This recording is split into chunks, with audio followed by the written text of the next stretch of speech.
Sorry, আমি বোধহয় একটু বিরক্ত করতেছি। আমি গত ক্লাসের ভিডিওটা স্যার কোথায় পাবো গেলে? ওখানে তো দেওয়া আছে গুগল ক্লাসরুমে। ক্লাসরুমে? ক্লাসরুমে আপনি ওই চ্যানেলটা দিয়ে রাখছেন, প্লে লিস্টটা। সেটা হলো কই যেন, এখানে, তাই না? হ্যাঁ, এখানে আপনি ওই যে রেকর্ডেড ভিডিও, এই যে all records class will be uploaded here. Upload, আচ্ছা, আচ্ছা, আচ্ছা। একটা লিঙ্ক দেওয়া আছে, আর কিছু নাই। ওই ওকে লিঙ্কে স্যার। সব ভিডিওগুলো একসাথে পাবেন। Okay sir. Okay, thank you.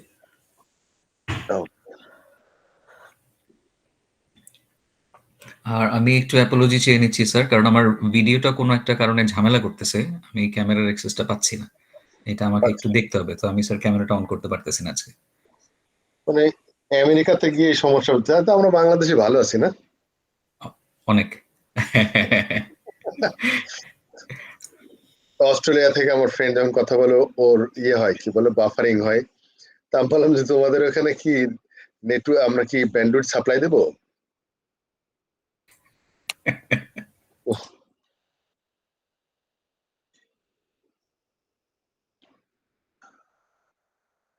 আমরা দেখি কয়জন করেছে। ডাব্লিউ মডেল 7 জন করেছে।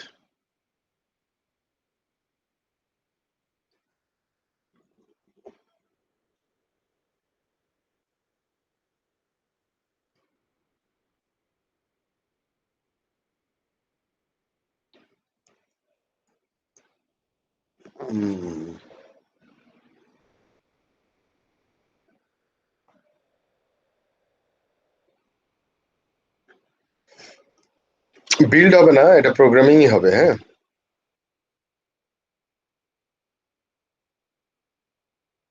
আমি একটা স্যার স্কুলের স্যার আসলে এটা স্যার মানে সফটওয়্যার বেসিস না স্যার, একটা স্কুল কিভাবে হতে পারে স্যার ওটা রিলেট করছি স্যার। ও শুধু স্কুলের জন্য না, সবকিছুর জন্যই করতে হবে আসলে, মানে জেনারেলাইজ করার কি। জি আচ্ছা, স্যার, জাস্ট তারপরে কনসেপ্টটা স্যার স্কুলের ক্ষেত্রে নিয়ে আসছি স্যার। হুম আসলে প্ল্যান এন্ড বিল্ড স্কুল, এই যে প্ল্যান এন্ড বিল্ড স্কুল বললেন, এটা কি কি হচ্ছে এখানে প্ল্যানটা? স্যার কোনটার কথা বলতেছেন? প্ল্যান? এই প্রথম প্রথম যে হ্যাঁ স্যার, আহ, আমরা sir sir requirement analysis mainly এখানে হবে স্যার। আমি একটা স্কুল বানাতে যাচ্ছি, আমার কি কি থাকবে, আমি কিভাবে পরিকল্পনা করব, আর কি কি স্কুলে কি থাকবে, বিল্ডিং গুলো কিরকম হবে বা স্টুডেন্ট হবে কিনা, জাস্ট রিকোয়ারমেন্ট অ্যানালাইসিস। আমাদের ডাব্লিউ মডেলে যেরকম লেখা আছে সেগুলো তো থাকবেই। আমি তো বলেছি এক্সটেন্ডেড, এনহ্যান্স করবেন আপনি। এনহ্যান্স মানে হচ্ছে যা আছে সেটা তো থাকবেই, তার সাথে আরো কিছু অ্যাট্রিবিউটস, আরো কিছু ফ্লো, আরো কিছু আউটকামস, এগুলা দিয়ে, বা হিউম্যান রিসোর্স যারা ইনভলভ সেগুলা দিয়ে আসলে এটাকে আরো এনহ্যান্স করার কথা বলা হয়েছে। তো ওই জন্য আপনার ওই ওখানে যেটা আছে সেটা তো থাকবেই। হুম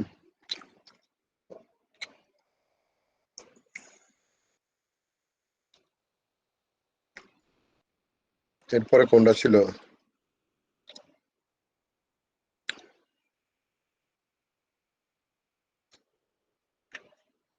হুম এলা তো অনেক সুন্দর করেছে,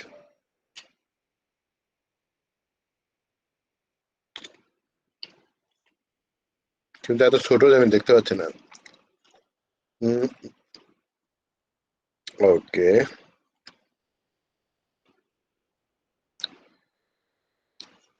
ধরে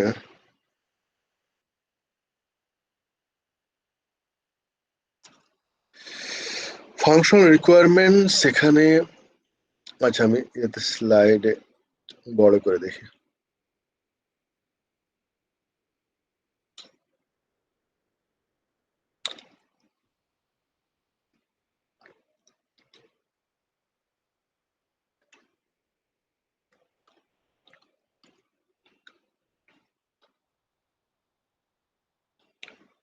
ওকে, দেখা যাচ্ছে সবাই? স্যার, আমি দুইটাও করছিলাম, মানে আরেকটা অ্যানিমেশন সহকারে, বাট অ্যানিমেশন গুলো ফার্স্ট হাফ পর্যন্ত ঠিক আছে, পরের হাফে একদম পুরো পারফেক্টলি কাজ করে না, বাট আমি এটা দিয়ে রাখছি আপনাকে।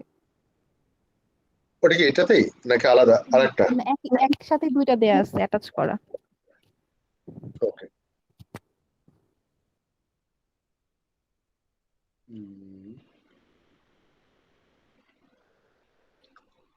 এখানে যে মানুষের আইকন যেগুলো দেওয়া আছে এগুলা একটু ভালো হতো যদি প্রত্যেকটা আইকনের একটা লিজেন্ড দেওয়া থাকতো, কারণ এখানে বোঝা যাচ্ছে না যে কে কি রোল প্লে করছে ছবিতে। হ্যাঁ,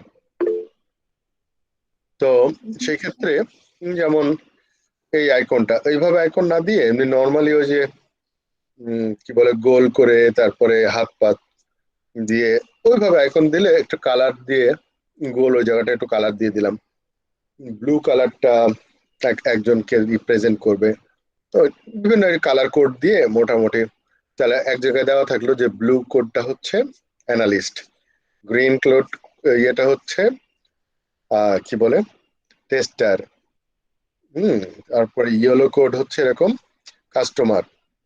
তাহলে এটা শুধুমাত্র দেখলে বোঝা যেত যে আচ্ছা এই লোকটা কে, এটাকে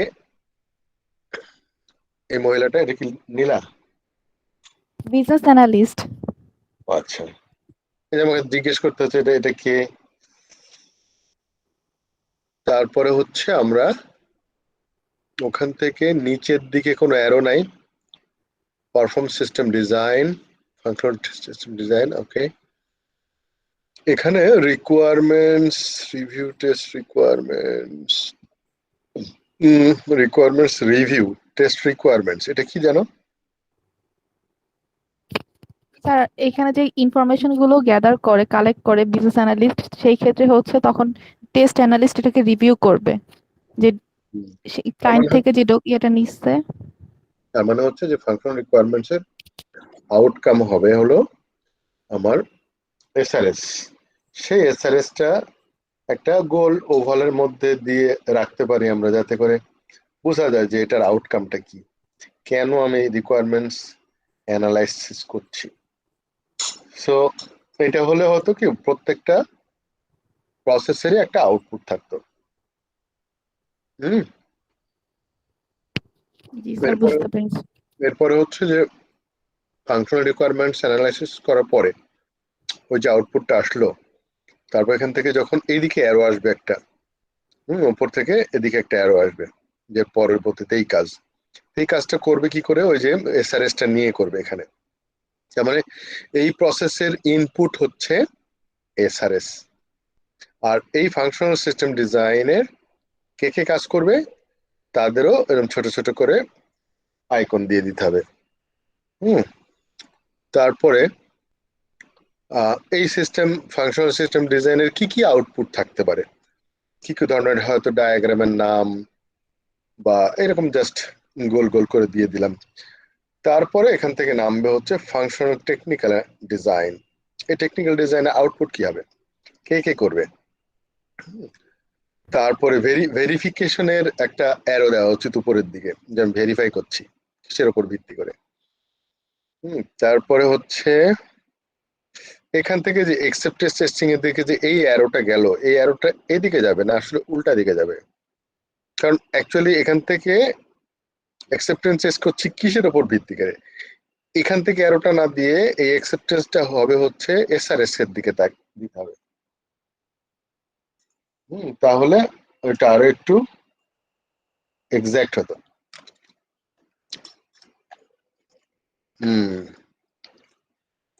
বাট গুড ট্রাই,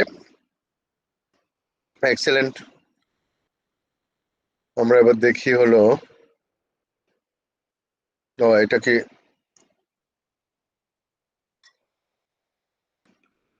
ওটা animated? G sir, but half ঠিক ছিল, হাফ কাজ করতেছে না ঠিক মতো। হয়তো বা গুগল শিটের জন্য এরকম হতে পারে। এনিওয়ে, আমরা দেখার পরে মশফি কি করেছে, মশফি ডকুমেন্টের মধ্যে প্রেজেন্টেশনে করলে সুন্দর হতো, জি স্যার। তাই না? মাস্টার প্রেজেন্টেশন স্লাইড তৈরি করতে কি কষ্ট?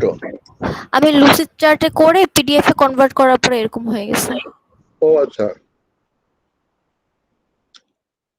এখন তো কিছু বোঝা যাচ্ছে না। ফরম্যাট চেঞ্জ হয়ে গেছে। পিডিএফটা দিলেও তো হতো, স্যার পিডিএফটাই দিয়েছি আমি। কিন্তু তো ইয়ে দেখাচ্ছে,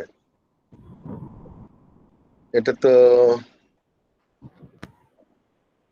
স্যার ডাউনলোড করলে আসে না, মানে এই ফাইলটা ডাউনলোড করে দেন যদি দেখেন প্রিভিউ।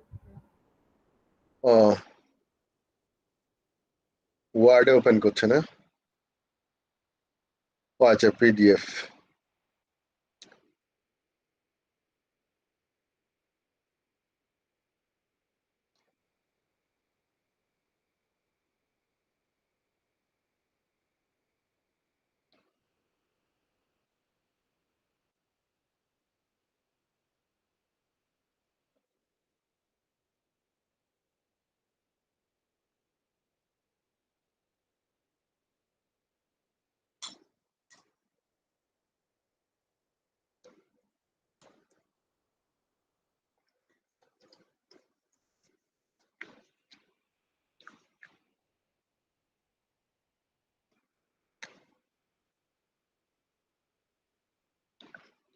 পিডিএফ তো এরকমই ছিল মাসফি। জি স্যার। আচ্ছা, কি আসলো?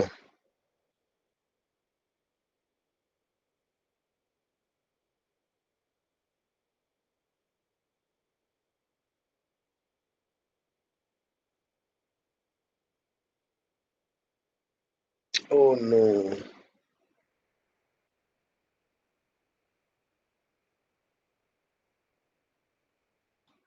ওকে, একটু বড় করি।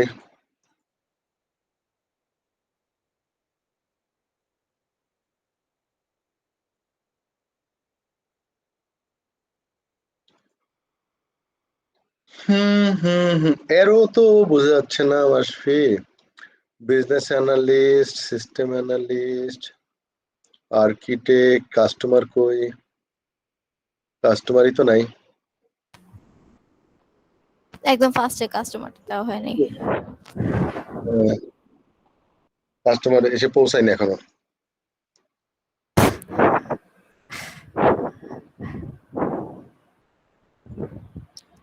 কাস্টমার আসিবার পূর্বে আমরা কাজ শুরু করি।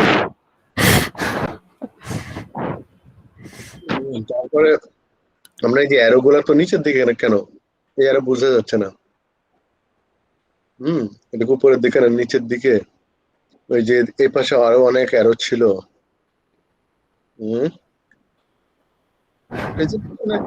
প্রেজেন্ট আচ্ছা, যে ডায়াগ্রামটা কোনটা দিয়ে যেন করছেন, লুসিডাতে? Lucid chart. লুসিড চার্ট, ওখানে কি এক্স্যাক্টলি এরকমই ছিল নাকি আরো অন্যরকম ছিল? এরকম ছিল, অ্যারোগুলো ওখানে বোঝা যাচ্ছিল। ও, স্ক্রিনশট নিয়ে ছবি দিলেও হতো যদি এরকম, তাহলে এক্স্যাক্টলি দেখা যেত পরিষ্কার।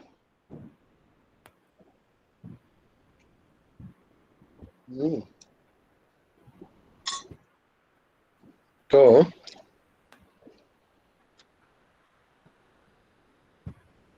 না, অ্যারো গুলো উল্টা দিকে হয়ে গেছে না, দেখেন প্রোগ্রামের দিকে নেমে গেছে। নিশ্চয় আপনি অ্যারো কি ওটা তো উপরের দিকে ছিল? ছিল না। না। এগুলো ঠিক করতে হবে তাহলে। জি স্যার।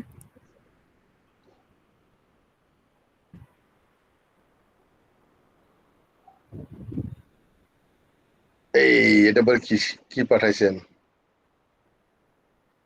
কামরুজ্জামান? এটা কি পাঠাইছেন?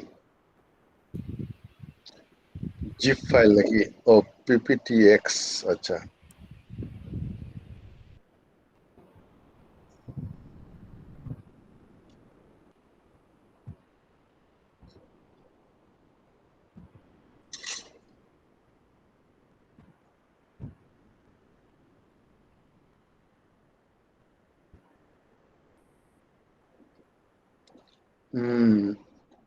হয়তো লোডিং হতে দেয়।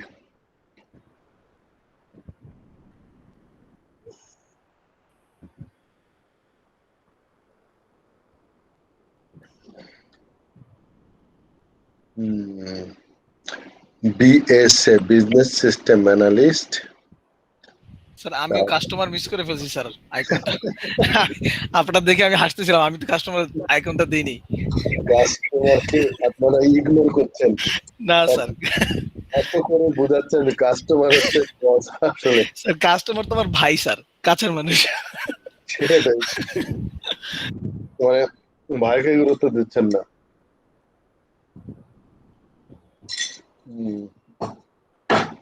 আচ্ছা, আপডেট করে ফেলবো স্যার মিস। ওকে। রিকোয়ারমেন্টস অ্যানালাইসিসের জন্য বের হলো BRD, BRS documents. Okay, then UX designer, creative engineer, functional system design করছে। তারপরে হচ্ছে সিটিও, টেকনিক্যাল অ্যানালিস্ট, এটা করছে। ওকে,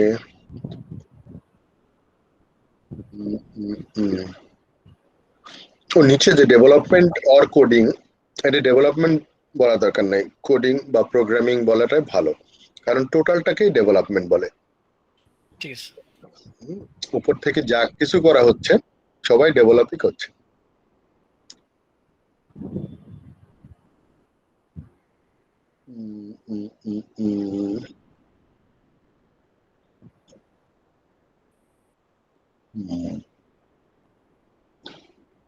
স্টার্ট প্ল্যানিং টেস্ট অ্যাক্টিভিটিস।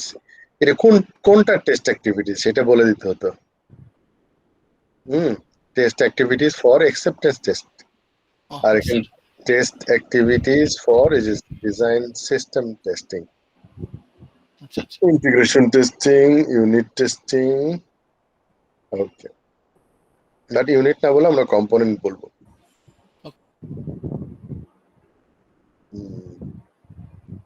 সুন্দর আছে।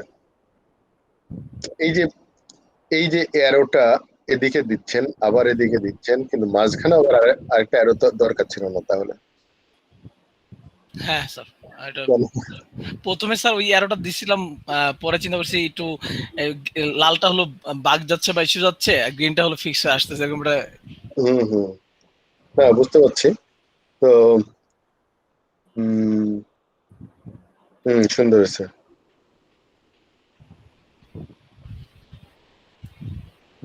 ওকে, দেন এরপরে হচ্ছে মুস্তারিন আফরোজ জমা দেয় নাই, নুসরাত হাসান জমা দেয় নাই, রামিসা তো ফাঁকিবাজি করতেছে নাকি? স্যার আমি করছি, বাট আমার আসলে আমার মন মতো হয় নাই। আর দ্বিতীয় কথা হচ্ছে আমি আটাতে পারছিলাম না আমি যেভাবে করতে যাচ্ছি, বাট আমি জমা দিব স্যার। আপনার নেক্সট ক্লাসের আগে আমি আমার মতো করে আবার ঠিক করব। যে আমি যদি স্যার বুঝতে পারতাম যে এটাকে আসলে লাইক স্ক্রিনশটও দেয়া যায়, তাহলে স্যার আমি অন্যভাবে ট্রাই করতাম। না, করা যাবে না কেন? আমার যদি ছোট ছোট করে আইকন করি তাহলে করা যাবে, অ্যাকোমোডেট করা যাবে।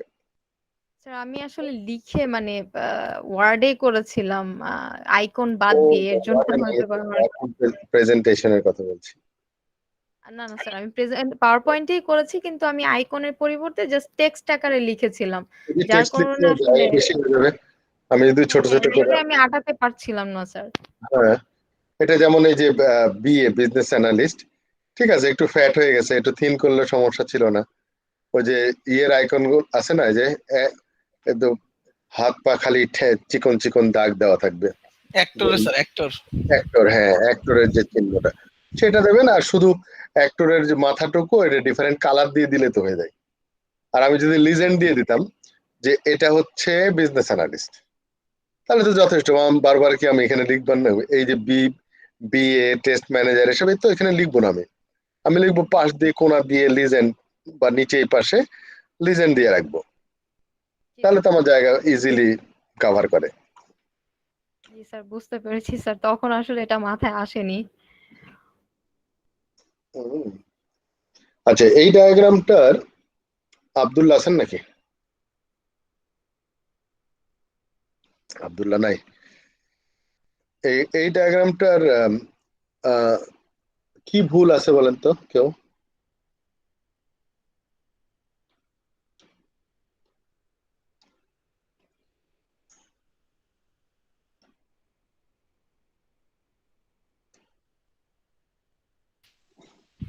স্যার এখানে স্পেসিফিকেশনের টেস্ট ম্যানেজার কাজ করতেছে।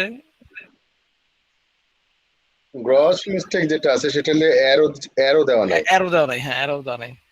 কোথায় থেকে যে কোন দিকে যাচ্ছে, আমি খালি ঘুরে বেড়াবে লোকজন এখানে এসে।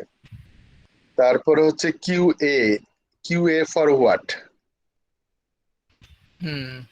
তাই না? কিউ এ বলে কোয়ালিটি অ্যাসুরেন্স নাকি? তারপর ইউনিট টেস্ট প্রোগ্রামারদের ছেড়ে দিছে, নিজের টেস্টাররা দায়িত্বই নিতে চাচ্ছে না। স্যার ওই যে কোডিং ভয় পাই। এই জন্য মনে করছে যে মডেল করলে তো আমার ঘাড়ে সেই চাপবে, তাই তো? আব্দুল্লাহ তো নাই, সুজনও নাই, জাপানিজ কি লাবণী আছে নাকি?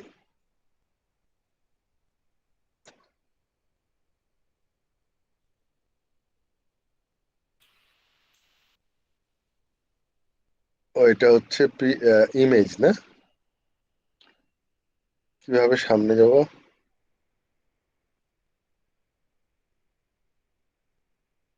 ও পুরোটা একটা ইমেজ, তাই তো বললাম। আমি ভাবছি যে উপরেটা ক্লিক করলে উপরেটা খুলবে। Illusion sir. আমি তো ক্লিক করে কেন পাচ্ছি না।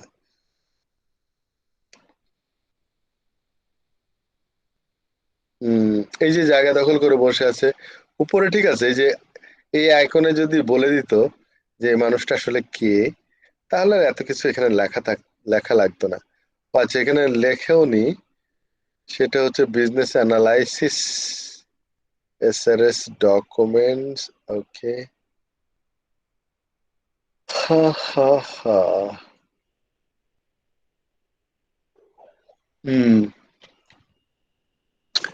বিষয়টা হচ্ছে যে এখনো বুঝতে পারলাম যে অনেকের কাছে পুরা ফ্লোটা ক্লিয়ার না।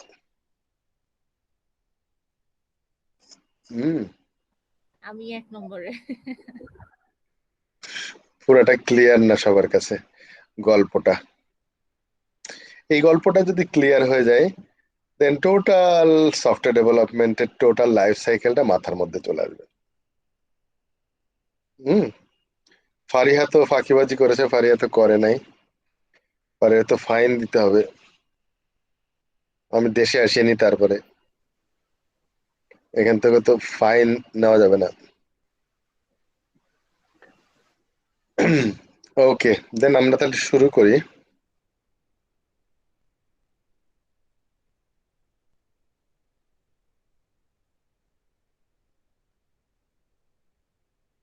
ফারা রহমান সুরভি।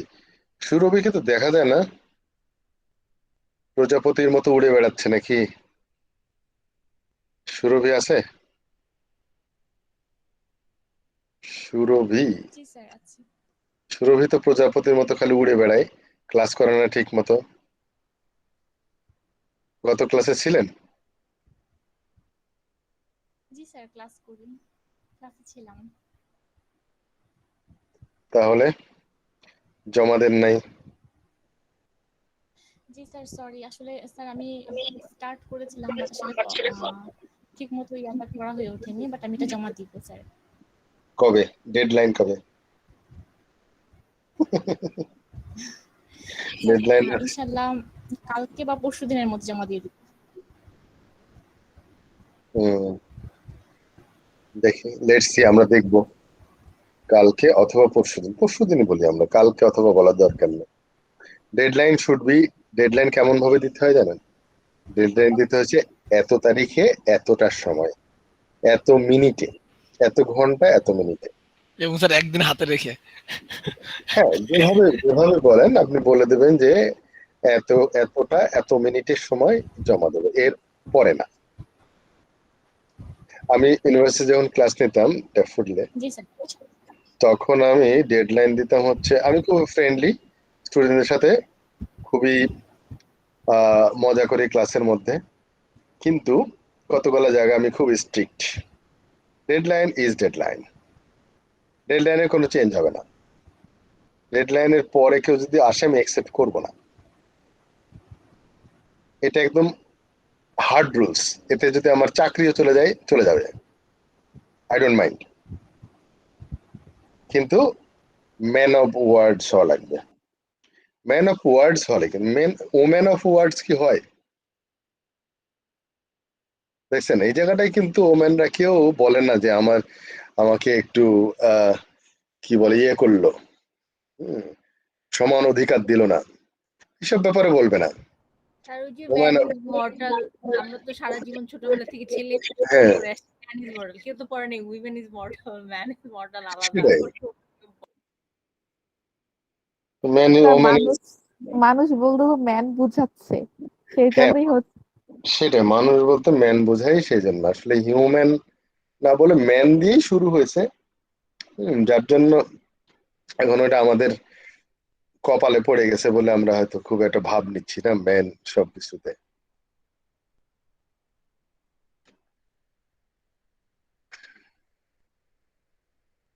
আমাদের আজকে হলো শুরু করব আমরা, লেট মি শেয়ার, আমরা কত দূর ছিলাম ডাব্লিউ মডেল শেষ করে।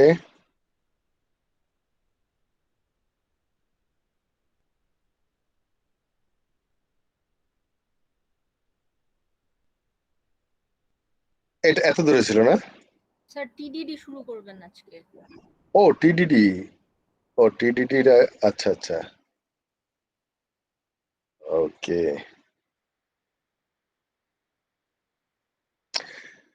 টেস্ট ড্রিভেন ডেভেলপমেন্ট, স্ক্রিন দেখা যাচ্ছে?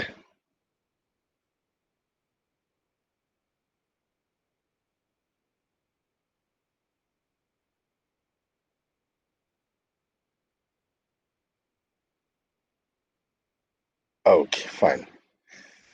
দেন টেস্ট ড্রিভেন ডেভেলপমেন্ট মানে কি, শব্দের অর্থগুলো কি?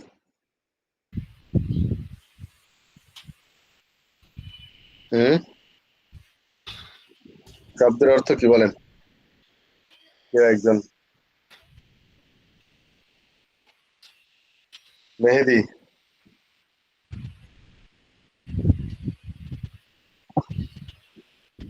স্যার এটা পড়া হয়নি স্যার আসলে। আরে আমি অর্থ জিজ্ঞেস করছি, পড়ার দরকার নাই তো। টেস্ট ড্রিভেন ডেভেলপমেন্ট মানে কি ইংরেজিতে? টেস্টটা স্যার কিভাবে স্যার আমরা ডেভেলপ করতে পারি স্যার সামনের দিকে, আচ্ছা, মানে সেটা ইটারেশন মডেলের ক্ষেত্রে আমরা কিভাবে স্যার? কামরুল যেমন বলেন, স্যার আপনি হাত তুলেছেন। জি স্যার, যদি একদম বাংলায় বলি, টেস্ট মানে পরীক্ষা, ড্রিভেন মানে পরীক্ষা সম্বলিত, ডেভেলপমেন্ট মানে হলো যেটা আমাকে বলি মানে তৈরি করা বা কিছু একটা বানানো। এজ এ হোল আগে এক্সাম ক্রাইটেরিয়া ফুলফিল করে একটা জিনিস বানানো। আচ্ছা, আমরা তাহলে আরেকটু সহজ করে দিই, সেটা হলো আমরা বলি না যে কি বলে সেলফ ড্রিভেন কার মানে কি, ড্রাইভার নাই, সেলফ ড্রিভেন কার। যে ড্রিভেন শব্দটা কে বলা হয় বাংলায় বলে চালিত। হ্যাঁ, কি বলে আমার সেলফ ড্রিভেন কার মানে হচ্ছে আমার কোনো ভাড়া ড্রাইভার মানে ড্রাইভার হিসাবে কাউকে দিই না, আমি নিজে চালাই নিজের গাড়ি, it's called self driven car. তারপর ড্রাইভার লেস কার, যেটা মানে অটো পাইলট যেটাকে বলা হয়, যেখানে ড্রাইভার থাকে না, বা ক্যামেরা ড্রিভেন কার বলা যায়। সো ড্রিভেন শব্দ অর্থ হচ্ছে চালিত। তার টেস্ট ড্রিভেন ডেভেলপমেন্ট, তার মানে ডেভেলপমেন্টটা হবে টেস্ট চালিত। টেস্ট চালিত ডেভেলপমেন্ট মানে কি, মানে টেস্ট দ্বারা চালিত, হ্যাঁ, সেলফ মানে আমার দ্বারা চালিত গাড়ি, যেটাকে সেলফ ড্রিভেন কার বলা হয়। সেলফ মানে গাড়ি নিজে নিজে চলে না তা না, আমি চালাচ্ছি, নিজের গাড়ি নিজে চালাচ্ছে, সেলফ ড্রিভেন কার বলে। হ্যাঁ, তো যে চালায় সেটা হচ্ছে প্রথমে থাকে সেলফ। তো টেস্ট ড্রিভেন মানে টেস্ট চালিত ডেভেলপমেন্ট, তার মানে ডেভেলপমেন্টকে চালাই হচ্ছে টেস্টিং, টেস্টিং ডেভেলপমেন্টকে চালায়, তার মানে হচ্ছে ড্রাইভ করছে কে, টেস্টিং। টেস্টিং প্রসেস ডেভেলপমেন্ট প্রসেসকে ড্রাইভ করে,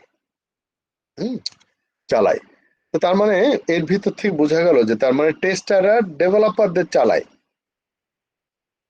টেস্টারদের কথা মতোই ডেভেলপমেন্ট চলবে। তাহলে এটা অনেক বেশি এম্পাওয়ার করলো না টেস্টারকে, টিডিডি অনেক বেশি করলো। এখন আসলে হাউ টু, প্রসেসটা কি? আমি যদি এখন ওই যে আমাদের এডুকেশন সিস্টেমটা কি driven, question bank driven exam, তাই না? এখন না, মনে হয় আগে ছিল কোশ্চেন ব্যাংক, মুখস্থ করলে মোটামুটি A+ পাওয়া যেত, তাই না লুনা? জি স্যার, এখনো যে যত সরকারি চাকরি পরীক্ষা সবে এই একই ভাবেই আছে, মুখস্থ বিদ্যা। আমাদের শিক্ষা ব্যবস্থাটা প্রথম থেকেই যে অনুশীলনী ড্রিভেন শিক্ষা ব্যবস্থা ছিল। অনুশীলনী মানে হচ্ছে প্রশ্নমালা, প্রত্যেকটা চ্যাপ্টারের শেষে কোশ্চেন থাকতো, আর সেই কোশ্চেন গুলা মুখস্থ করলেই পরীক্ষায় রেজাল্ট ভালো করা যেত।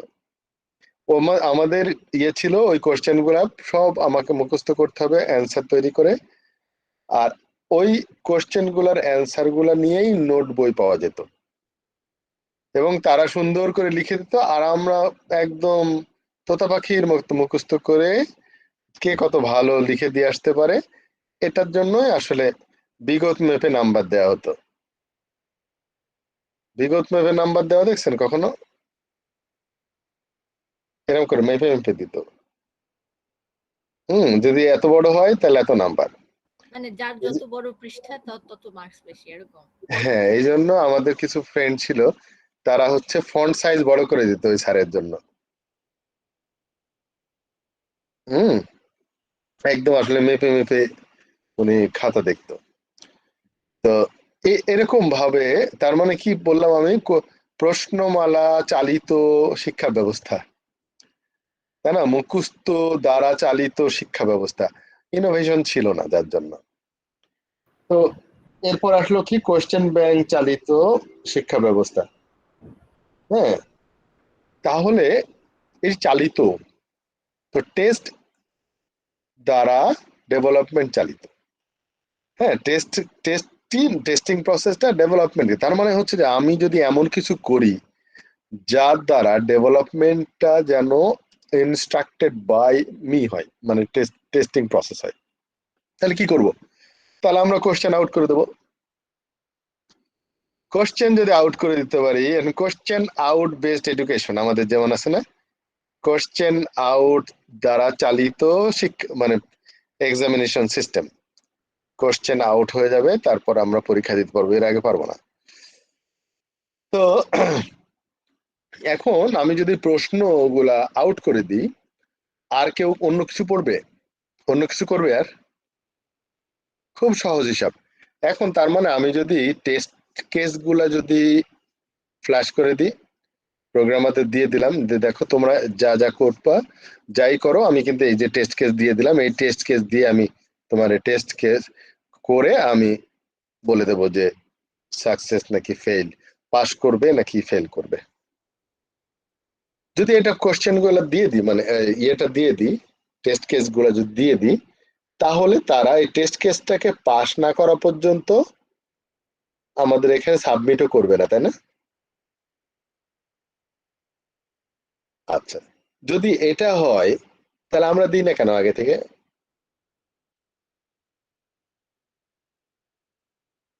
তাহলে তো স্যার ওভাবেই ডেভেলপ করবে যেন পাস হয়, ডেভেলপার ওভাবেই ডেভেলপ করবে যে যেন পাস হয়, যেহেতু তো আমরা আমরা আগে আগে থেকে টেস্ট কেস দিয়ে ফেলছি না। হ্যাঁ, তো আমরা তো চাচ্ছি তো আমরা এই টেস্ট গুলা যদি পাস করে তাহলে তো আমরা তো বলছি যে এটা তার মানে কোয়ালিটি সফটওয়্যার হয়েছে, তাহলে আমরা দিচ্ছি না কেন?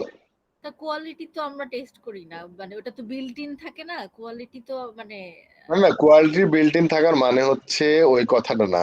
কোয়ালিটি বিল্ট ইন মানে হচ্ছে কি, একটা সফটওয়্যারকে সফটওয়্যার মতো করে চিন্তা করে আগে থেকে বিল্ট ইন তৈরি করতে হয়, তারপরে আমরা টেস্ট করে ওটাকে রেকটিফিকেশন করি। যেমন আমরা বলি যে মানুষ হিসাবে আমরা অনেক পরীক্ষা নিরীক্ষা করে তারপর ভালো মানুষ না খারাপ মানুষ এগুলো পরীক্ষা করি না, কিন্তু যদি জন্মসূত্রে যদি গরু হয় সে, তাহলে কি আমরা টেস্ট করে মানুষ বানাইতে পারবো? সেটার কথা বলছে, বিল্ট ইন মানুষের ক্যারেক্টারিস্টিক্স থাকা লাগবে। যদি গাধার ক্যারেক্টারিস্টিক্স থাকতো তাহলে আমরা ওকে টেস্ট করতে যাইতাম না, সেটা হচ্ছে বিল্ট ইন ব্যাপার। কিন্তু আমরা তো এই টেস্ট কেস গুলা এক্সিকিউট করব, করে আমরা বলে দেবো যে যদি পাস করে তাহলে সে পাস, তাহলে আমি আগে দিলে সমস্যা কি?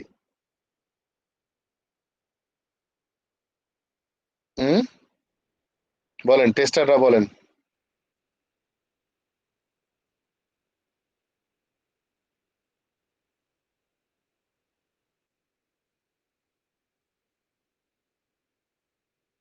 কি কামরুজ্জামান কই?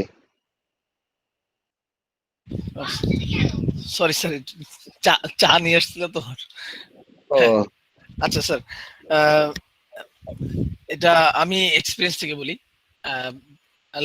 3 বছর আগে আমরা এই টেস্ট ড্রিভেন ডেভেলপমেন্ট নিয়ে আসছিলাম আমাদের সফটওয়্যার ফার্মে।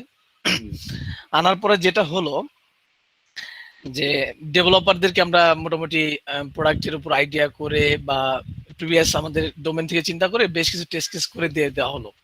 দিয়ে দেওয়ার পরে দেখা গেলো যে টেস্ট কেস গুলো আবার দেখা যায় কি স্টেপ বাই স্টেপ আসে, যেমন লগ ইনের পরে 1 বাই 1 যখন আমরা করি, একটা ফেজ থেকে একটা ফেজ যেতে দেখা গেল ওইটা জন্য যে লেয়ার জিনিসগুলো আছে ওইটা কমপ্লিশন হচ্ছে না, যার কারণে এইটা ডেলিভারের কারণে আরেকটা কাজ করে ফেলছে, ধরুন সাইন আপের, সে ডেলিভার করতে পারতেছে না। সো এখানে একটা বিশাল বিলম্ব ঘটে যে এক টেস্টের সাথে এক ডেভেলপারের সাথে আরেক ডেভেলপারের যে ডেলিভারেবল, সে ডেলিভারি একটা কনফ্লিক্ট হয়। দেন টেস্টারদের ক্ষেত্রে হয় তারা যখন লিখে দিচ্ছে তারা কিন্তু ডিউরিং ডেভেলপমেন্ট আর বিফোর ডেভেলপমেন্টের টেস্ট কেসগুলো সবগুলো কভারও হয় না। এটা আমরা দেখলাম যে আমরা দেখা গেলো 10টা টেস্ট কেস লিখতে পারছি, কিন্তু ডেভেলপের পরে দেখা গেলো যে না, এখানে আমরা টেস্ট কেস অনেকগুলো মিস করে গেছি। এটা হয়তো বা আমাদের অ্যানালাইসিসের প্রবলেম ছিল, এর জন্য হতে পারে। এটা গেল একটা প্রবলেম। দেন আমরা দেখা যাচ্ছে ওই টেস্টগুলোর উপরে আমরাও একটা আসক্তি হয়ে গেছে, এই 10টা টেস্ট কেস আর অনেক test case sorry sir, 1 minute.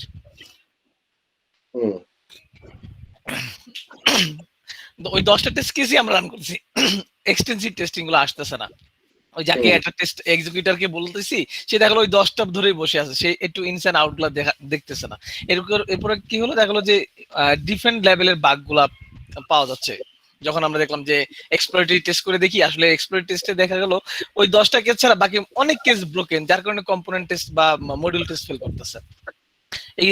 এটা নিয়ে আমরা একটা সাইকেল যাওয়ার পর আমরা এটা ড্রপ করছি, প্রায় 3-4 মাসের একটা সাইকেল ছিল। আসলে আমরা ওই মেনলি এখানে অ্যানালাইসিসের অনেক ইম্পর্টেন্স স্যার যতটুকু বুঝেছি, মানে টেস্ট অ্যানালাইসিসটা যদি 100% অ্যাকুরেট বা অ্যাটলিস্ট ওই লেভেলে না যায়, এটা ফেল করার চান্স থেকে যায়। কারেক্ট। কারণ হচ্ছে যে এখানে আপনাদের ফেল করার মূল কারণই ছিল আপনার টেস্ট কেস অ্যাডিকুয়েট হয় নাই। জি স্যার।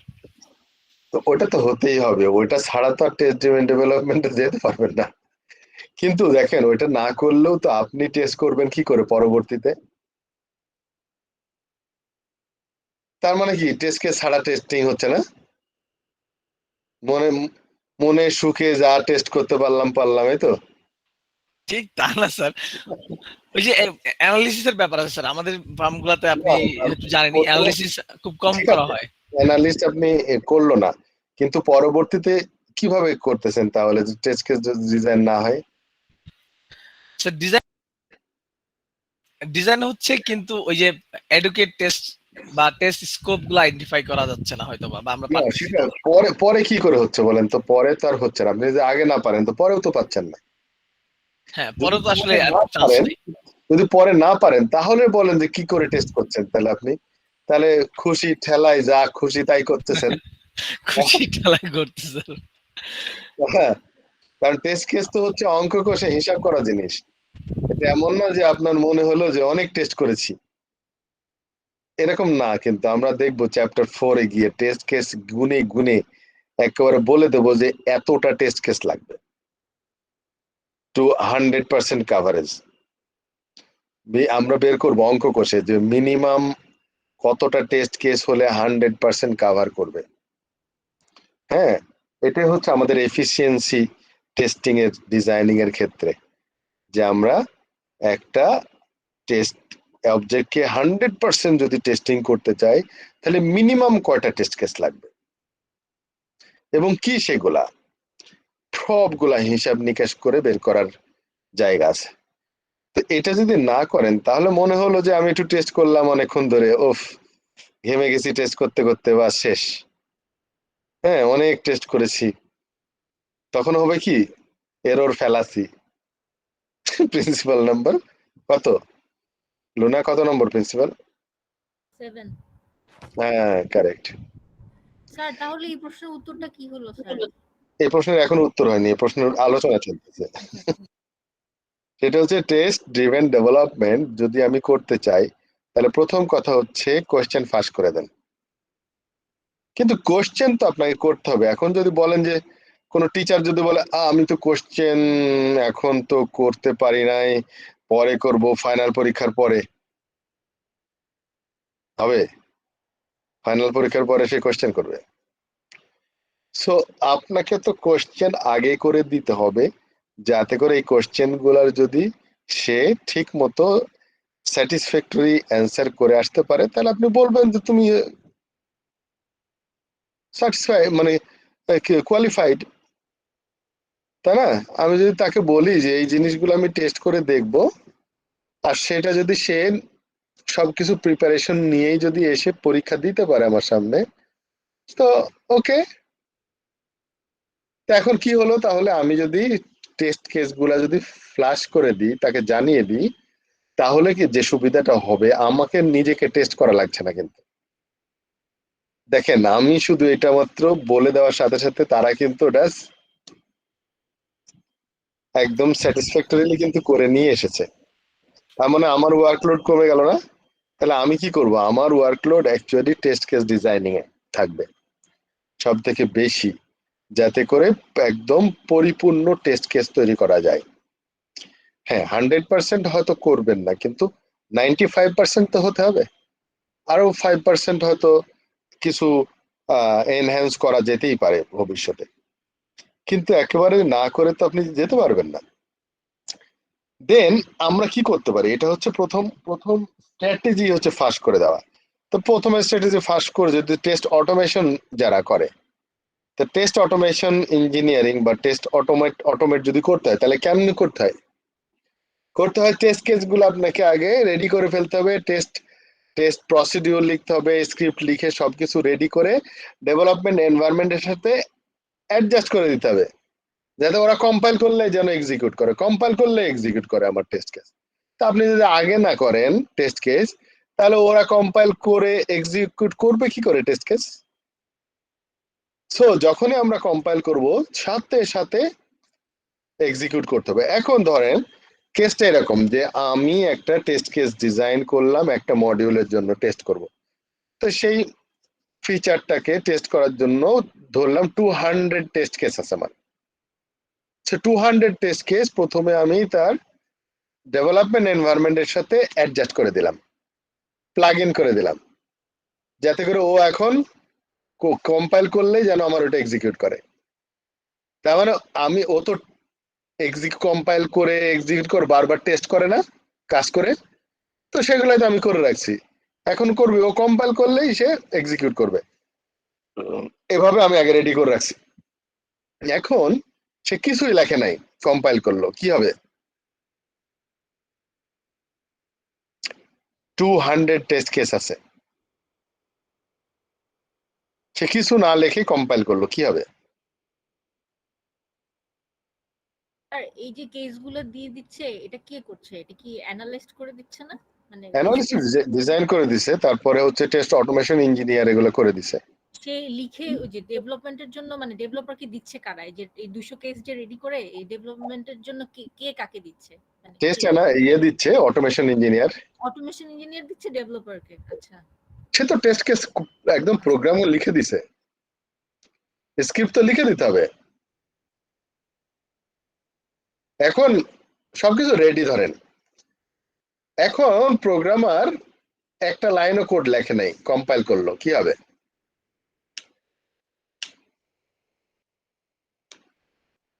মাসফি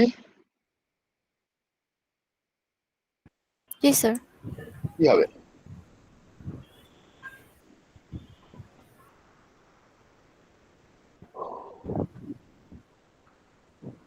কোনো কোড না লিখে রান করলে স্যার কম্পাইলেশন এরর। সেটা তো হবেই। কয়টা এরর হবে? যে করে টেস্ট কেস সবগুলাই এরর হবে। 200 টেস্ট কেস ফেল করবে, 200 কেসই ফেল করবে। এখন প্রোগ্রামারের কাজ হচ্ছে এই 200 টেস্ট কেসকে পাস করানো। ও তো জানে এখন যে কয়টা ফেল করেছে, ও আস্তে আস্তে কোড করতে থাকবে, কম্পাইল করবে, আর একটা করে কমতে থাকবে। হ্যাঁ, কমতে কমতে কমতে যখন আর টেস্ট কেস ফেল করে নাই, কিছু হয়ে গেল, কাজ শেষ। তাহলে কি হলো? টেস্টারদের মূল কাজ হচ্ছে প্রথমে, শেষে না। প্রথমে যদি কাজ করি তাহলে আমরা কনস্ট্রাকটিভ অ্যাক্টিভিটিতে যেতে পারি। তো কনস্ট্রাকটিভ অ্যাক্টিভিটি হচ্ছে সব থেকে ভালো অ্যাপ্রোচ। খুঁচিয়ে খুঁচিয়ে ফাইন্ডিং ডিফেক্টস এর থেকে আমি যদি আগে থেকে তৈরি করে রাখতাম সবকিছু, সহজ হতো।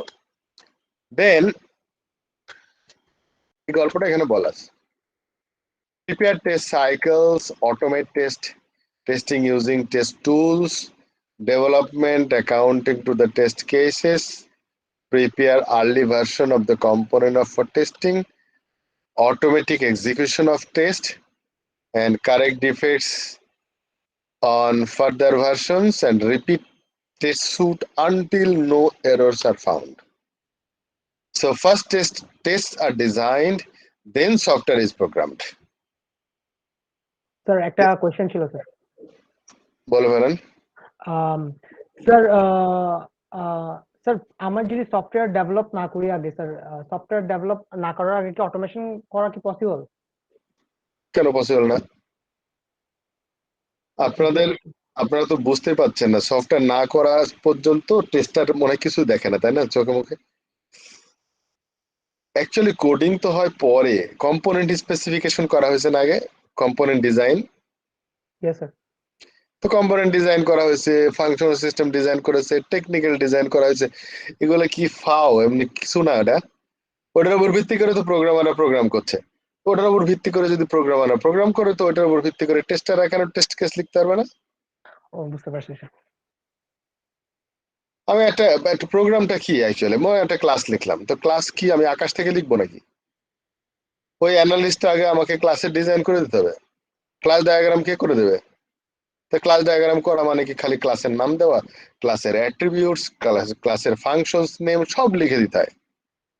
এরপরে যে আমি যদি বলি যে ক্লাসের ভিতরে যে ফাংশনের ভিতরে যে কাজটা, সেটাও ফ্লো চার্টে যদি আমি আঁকাই দিই, কন্ট্রোল ফ্লো গ্রাফ করে, তাহলে তো পুরা খালি ল্যাঙ্গুয়েজে আমি প্রোগ্রামটা করি নাই, কিন্তু টোটালি ডকুমেন্টেড হয়ে আছে পুরা সফটওয়্যারটা।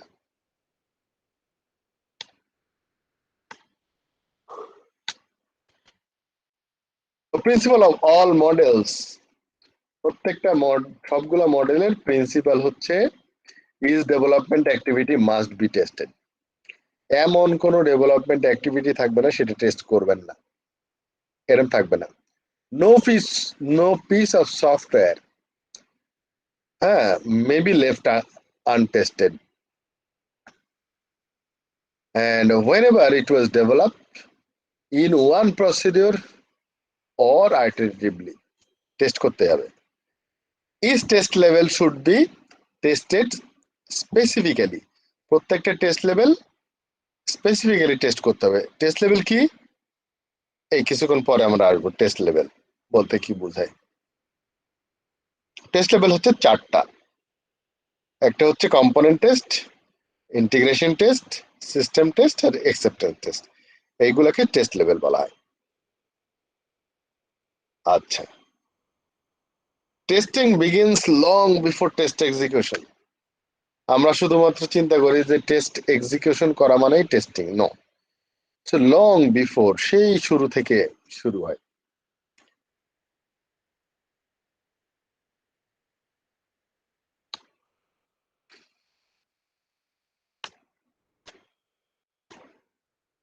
সো আমাদের মডেল শেষ হলো, আমরা এরপরে যাব হচ্ছে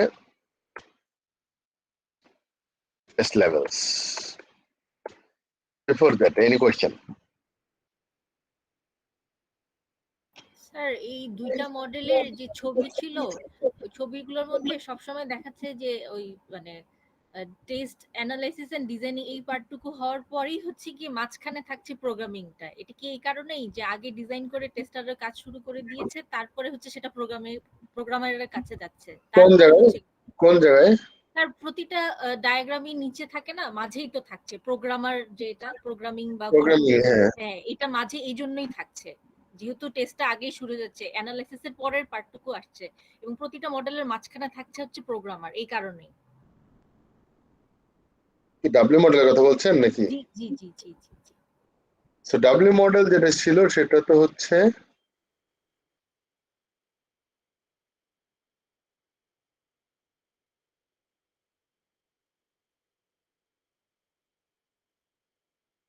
কোন জায়গায় গেল আল্লাহ জানে। ও চলে গেছে অনেক দূর। 9 নাম্বার পেজে স্যার। কত? 9 নাম্বার। 9 নম্বর পেজে যেতে হবে, নে গো টু স্লাইড 9।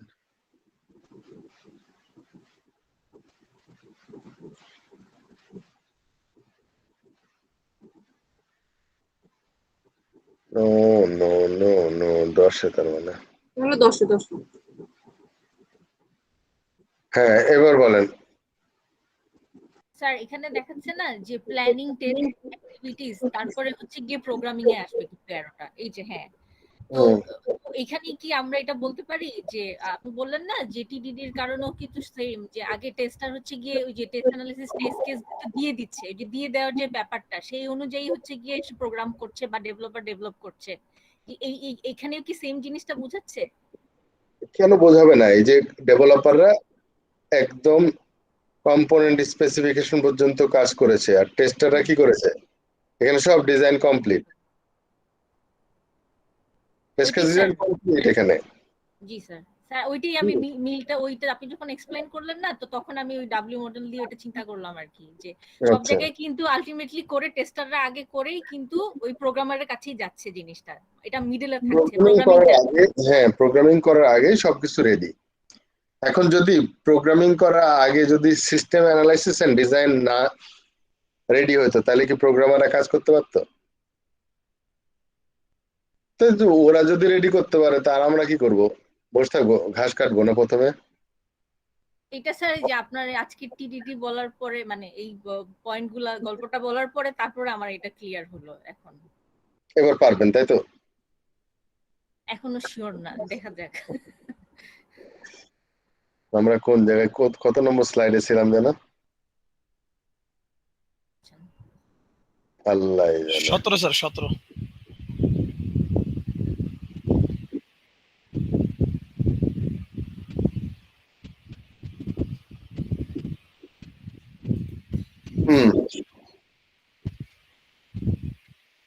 তাহলে আমরা 4টা টেস্ট লেভেল আছে আমাদের, 4টা টেস্ট লেভেলকে 4 ভাবে আমাকে দেখতে হবে। প্রত্যেকটা টেস্ট লেভেলের ভিতরে কনটেক্সটের ব্যাপারটা ক্লিয়ার হতে হবে। প্রথম হচ্ছে কম্পোনেন্ট টেস্ট। কম্পোনেন্ট বলতে কি বোঝায়?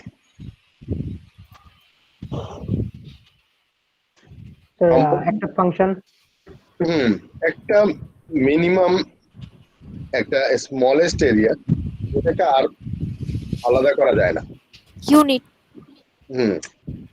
সো কম্পোনেন্ট টেস্টিং বলছে যে test of each software component after its realisation, যখন এটা তৈরি হয়ে যায়, যখন এটা ডেভেলপ হয়ে যায় তখন এটা রিয়ালাইজেশন বলে, তার মানে পৃথিবীতে আসছে। Because of the naming of the component in different programming language, the component test may be referred to এটা না লালটা, এটার সাথে লালটা দিতে বলো। as module test, then class test, then unit test. হ্যাঁ, সো সি তে মডিউল টেস্ট বলতো, সি প্লাস প্লাস জাভাতে বলে ক্লাস টেস্ট। ক্লাস হচ্ছে আমাদের কাছে একটা কম্পোনেন্ট। পাসকেলে বলতে ইউনিট টেস্ট। পাসকেল নাম শুনছেন কেউ? পাসকেল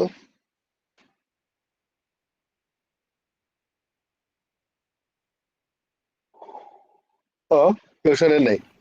নাম শুনেছি স্যার, এবং তখন থেকে ভয় পাইতাম। কেন? পাসকেল কি জিনিস ভয় পেতে হবে? প্যাসকেল, ফোরট্রান, এগুলো আপনি কি করে জানেন? আপনি তো কম্পিউটার সায়েন্সে পড়েন নাই। এই নামগুলি স্যার ভয় পাওয়াইতো আর কি। কেন? এবং ওই ভয় থেকে স্যার ল্যাঙ্গুয়েজের দিকে কখনো ফিরেও তাকাই নেই।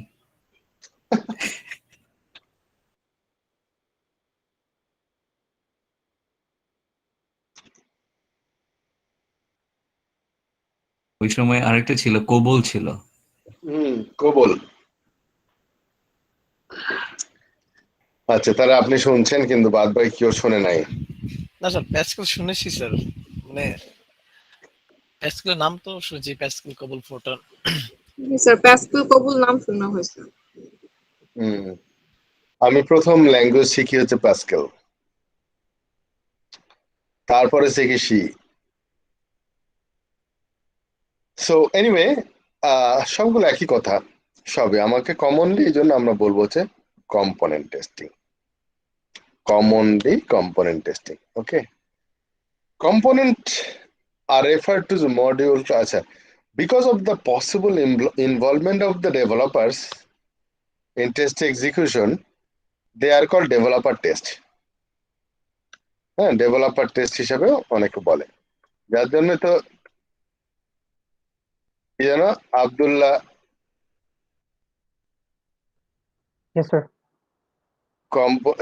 ইয়ে টেস্ট কে দিয়ে দিছিল, ডেভেলপাররা করবে, তাই না? ইয়েস স্যার, বিকজ স্যার আমাদের এসকিউটি কোর্সে বলছিল যে unit testing should be done by developer. কে বলছে এটা? স্যার আমার কোর্স ইনস্ট্রাক্টর যে ছিল আমার কোর্স স্যার।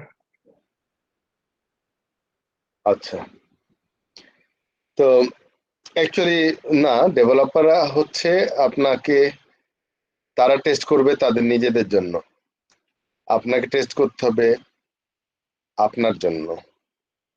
আর আমরা ডেভেলপারের টেস্টকে আমরা কাউন্ট করি না। কাউন্ট যদি করতাম তাহলে ওই কথা বলতাম না যে কি বলে, do not believe the developers, হ্যাঁ, হোয়াট আর টোল্ড। সো বিষয়টা হচ্ছে যে আমরা যদি ডেভেলপারকে ওইটা বিশ্বাসই করতাম তাহলে আমরা কেন টেস্ট করতে যাবো, তাই তো? আর যদি বিশ্বাসই করে থাকেন তাহলে আপনার দরকার কি? আপনার চাকরি দরকার নাই আব্দুল্লাহ। বুঝতে পারছি। এখন ইনস্ট্রাক্টর তো আপনাকে চাকরি হারানোর ব্যবস্থা করে দিছে। ডেভেলপার টেস্ট করে কি টেস্ট বলেন তো? কি ধরনের টেস্ট করে? Sir like if there function is working correctly or not. Or not না, কারেক্টলি কিনা টেস্ট করে। সেটা হচ্ছে ডেভেলপাররা শুধু ফাংশনাল টেস্টিং করে, ডেভেলপাররা শুধু পজিটিভ টেস্টিং করে, নেগেটিভ টেস্ট করে না। স্যার পজিটিভ টেস্ট ওই একটা পাথই করে, পজিটিভ টেস্টের অনেক পাথ থাকে, বেস্ট পসিবল কাজটা অলওয়েজ টেস্ট করে তারা। সেটাই, একটু এদিক ওদিক করলে দেখবেন যে ধরা খেয়ে গেছে।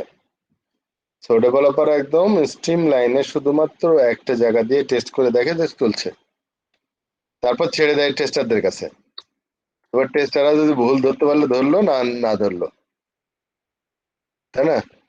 ডেভেলপার বলে যে আচ্ছা টেস্টারদের একটু ভুল না ধরতে পারলে ওরা কাজ কি করবে, এই জন্য টেস্টার আবার কম টেস্ট করে দিয়ে দেয়। দেন কম্পোনেন্ট টেস্টিং স্কোপ কি? স্কোপ হচ্ছে একটা সিঙ্গেল কম্পোনেন্ট, একটা স্ট্যান্ড অ্যালোন সিঙ্গেল কম্পোনেন্ট আমি টেস্ট করব, আর কিছুই হয়নি। ধরেন প্রথম যে কম্পোনেন্টটা তৈরি হয়েছে সেই কম্পোনেন্টটা যদি আমি টেস্ট করতে চাই, সেটাই হচ্ছে ইন্ডিপেন্ডেন্টলি একটা কম্পোনেন্টকে টেস্ট করা। এটা হচ্ছে আমাদের scope. So components may consist of several smaller units, যেমন একটা ক্লাসের ভিতরে মাল্টিপল মেথড থাকতে পারে। So test objects often cannot be tested standalone. আবার একটা টেস্টকে, একটা কম্পোনেন্ট যখন তৈরি হয়েছে মাত্র, আর কেউ নাই, তাকে কিভাবে টেস্ট করবেন? নিজে নিজেই তো টেস্ট হবে না। এই কম্পোনেন্টটা ভবিষ্যতে অন্য কম্পোনেন্ট তাকে ইউজ করবে, কল করবে, তাই না, এক্সিকিউট করবে তাকে, আর সে তখন তার পারফরমেন্স দেখাবে, তার ফাংশনালিটি শো করবে। কিন্তু এখন তো আর কেউ নাই, এখন মেনু নাই যে তারা কল করব, কোনো বাটনে ক্লিক করলে হয়তো এই ক্লাসের মেথডটা কল করতো, সেসব কিছুই নাই। তাহলে নিজেকে নিজে কিভাবে টেস্ট করবে? স্যার ডামি স্টাব ইউজ করে স্টাব। হ্যাঁ, তার মানে হচ্ছে আমরা ড্রাইভার ইউজ করব, ড্রাইভার। Yes sir. হ্যাঁ, ড্রাইভার ইউজ করব। Every component is tasted on its own. প্রত্যেকটা কম্পোনেন্টকে টেস্ট করতে হবে তার নিজস্ব জিনিসগুলা দিয়ে, অন্যজনের উপর ডিপেন্ডেন্সি কিছু দরকার নেই। So finding failures caused by internal defects. যদি কোনো ডিফেক্ট পাওয়া যায় কোন একটা কম্পোনেন্ট, তাহলে ওর ইন্টারনাল ডিফেক্ট। হ্যাঁ, মনে করেন যে আপনি দৌড়াচ্ছেন, দৌড়াতে দৌড়াতে একলা একলা পড়ে গেলেন, তা কার দোষ দেবেন? হুম, কেন মেহেদি? জি স্যার। একলা একলাই পড়ে যাচ্ছেন, তো কি দোষটা হচ্ছে আপনার internal defects. Cross effect between components are not within the scope. অন্য কম্পোনেন্টের সাথে আপনার কম্পোনেন্টের যে ক্রস কানেক্টিভিটি, সেই সব ব্যাপার নাই, কারণ এখানে আমি স্ট্যান্ডার্ড একটা কম্পোনেন্টকে টেস্ট করছি। Test case may be derived from component specification, software design, data model. এগুলা ডেটা মডেল বলতে ভেরিয়েবলস। স্যার একটা কোয়েশ্চেন ছিল স্যার। বলেন। স্যার তাহলে কি একটা স্কোপে একটাই কম্পোনেন্ট থাকবে? হ্যাঁ, তো কম্পোনেন্ট টেস্ট যখন বলছি আমি আবার অন্য কিছুকে নিয়ে আসবো কেন? Okay sir. কম্পোনেন্ট টেস্ট করবে কে বলেন তো? ফাইনালি কম্পোনেন্ট টেস্ট করবে হচ্ছে আল্লাহ, একদম ইন্ডিভিজুয়াল অ্যাপ নাকি আর কাউকে না, একজন একজন করে, অন্য কারোর উপরে কিচ্ছু ডিপেন্ডেন্সি চেক করা হবে না। So component testing functional non functional both test করতে হবে।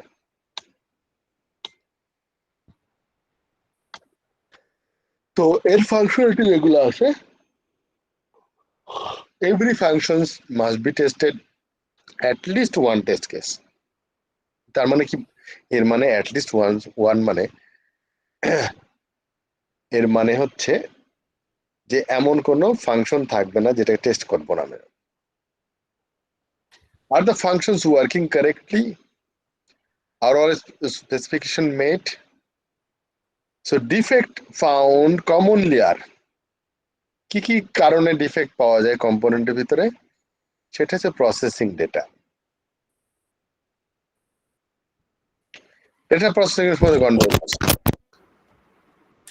তারপর near boundary values,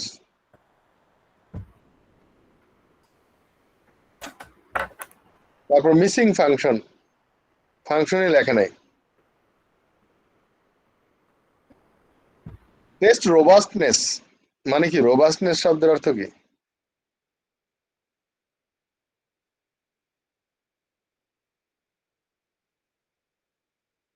Sir, how much flexible? Hmm How much flexible? না, রোবাস্টনেস হচ্ছে যে আমি সিস্টেমটাকে রাগিয়ে দিয়ে কতটা রাগাইতে পারি আর কি।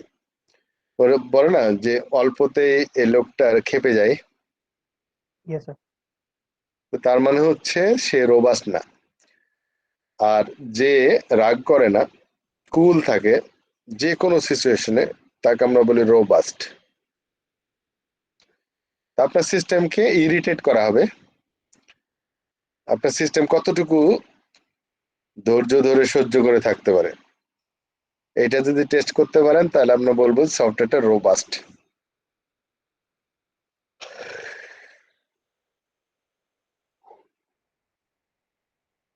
তো রোবাস্টনেস কিভাবে চেক করতে হয় নীলা? জি স্যার।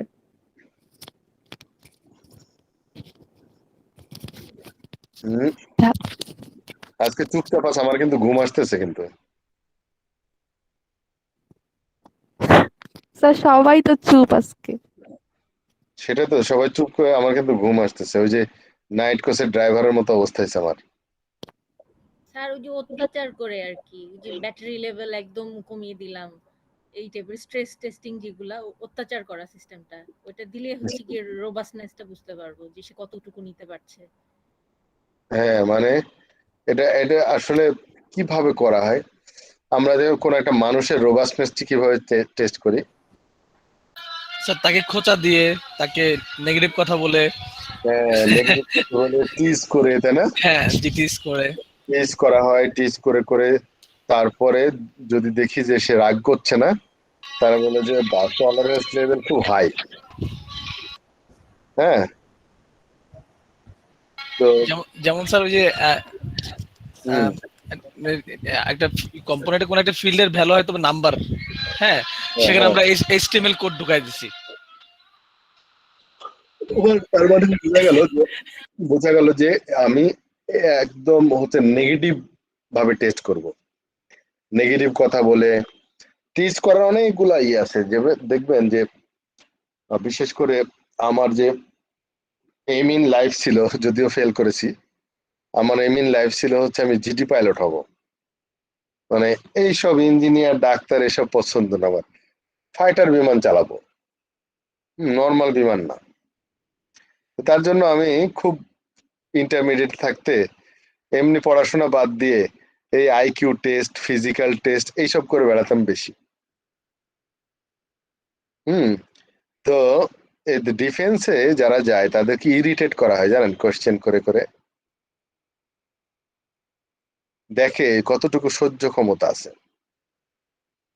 যেমন আগে আমাদের সময় খুব কমনলি একটা প্রশ্ন করা হতো বা জানানো হতো, সেটা হচ্ছে, do you know your mother is prostitute?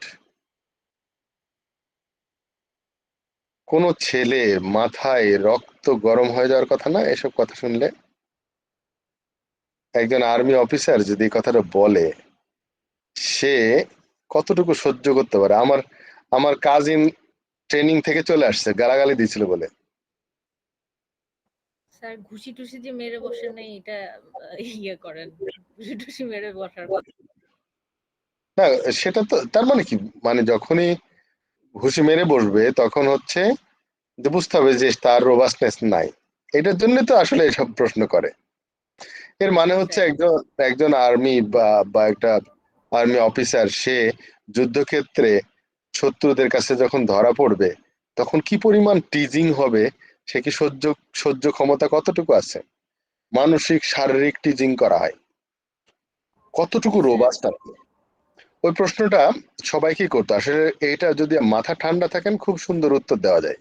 কি উত্তর হতে পারে বলেন তো? How could you know? Yes, I know my mother is prostitute, but my father is the only customer.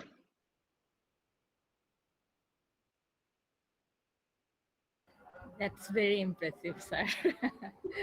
বুঝতে পেরেছেন? So this way you have to battle with the negative attitude আর negative teasing যেটাকে বলা হয়। জাহাঙ্গীরনগর বিশ্ববিদ্যালয়ের একটা মেয়ে, খুব সুন্দরী। সাধারণত কেউ যদি কোনো মেয়েকে অফার দিয়ে বসে, ফিলিংটা কেমন হয়? ফারিহা দুম করে বলে ফেললো আই লাভ ইউ, কেমন হবে? মুখ টুক লাল হয়ে যায়, তাই না? লজ্জায়। না অ্যান্সার তো দিব না, মানে এখানে অ্যান্সার দেওয়ার কিছু নাই, এখানে মানে এটা যত ইগনোর করা যায়। হ্যাঁ, ইগনোর করার যে একটা পদ্ধতি, সে সুন্দর স্মার্ট পদ্ধতি কি হতে পারে? জানি না স্যার।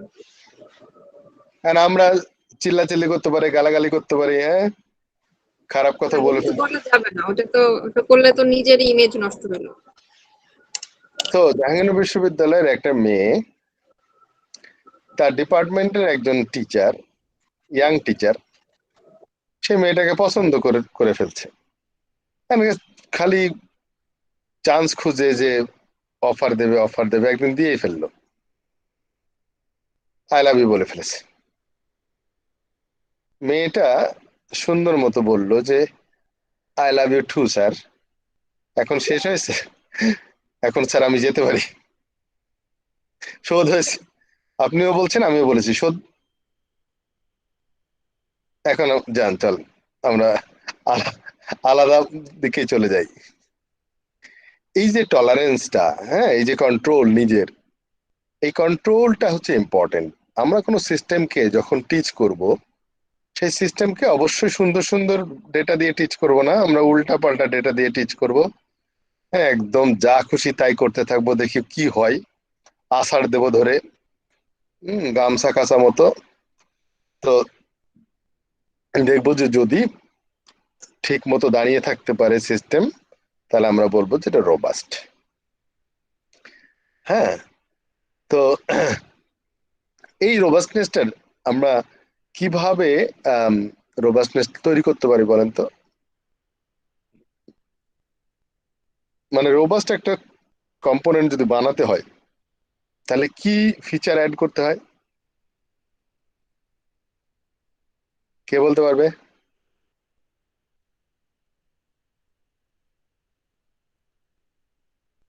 টলারেন্স এবার হাই করতে হলে কি করতে হয়?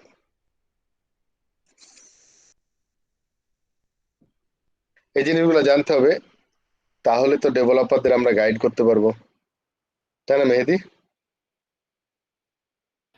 স্যার এখানে স্যার মানে সহজ কথা স্যার, বাংলা আমাদের ক্ষেত্রে যদি বলি সহ্য ক্ষমতা বাড়াইতে হবে স্যার।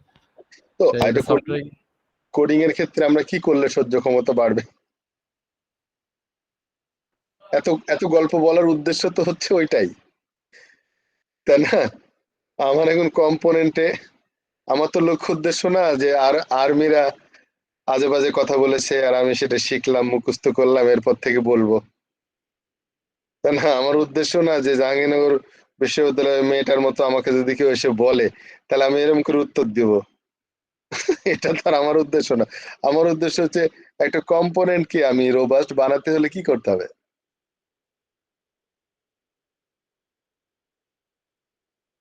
স্যার কোড কমপ্লেক্সিটি কমাইতে হবে স্যার। কোড কমপ্লেক্সিটি কমাইতে হবে। কোড কমপ্লেক্সিটি কমালেই কি রোবাস্ট হয়ে যাবে? হয়তো কোড কমপ্লেক্সিটি কমাইলে অ্যাকুরেসি বাড়তে পারে। লুনা? স্যার মানে যেই কারণে সিস্টেমটা বিরক্ত হয় বা ওকে যেই কারণগুলো দিয়ে ওকে অত্যাচার করা হচ্ছে, ওইসব ক্ষেত্রে ওর রেসপন্সিভনেস মানে যদি কমানো যায় কোনোভাবে, মানে কি বলবো, আপনার হচ্ছে টেকনিক্যাল ভাষায় কথা বলতে পারছেন না এখন। বলেন কামরুজ্জামান। স্যার অনেক সময় এটা হতে পারে, যতটুকু জানি যে ডেভেলপাররা অনেক সময় কোড করার সময় ইরিলেভেন্ট অনেক কোড লিখে ফেলে এবং সেই কোডের কম্পিটেন্সি কমে যায়, যার কারণে যে ভ্যালুটা হয়তো বা একটা রাউট ঘুরলেই ভ্যালুটা প্রসেস করতে পারতো, তাই হলো ওই কোডটার কারণে সে 3-4টা লুপ ঘুরে এসে প্রসেস করতেছে।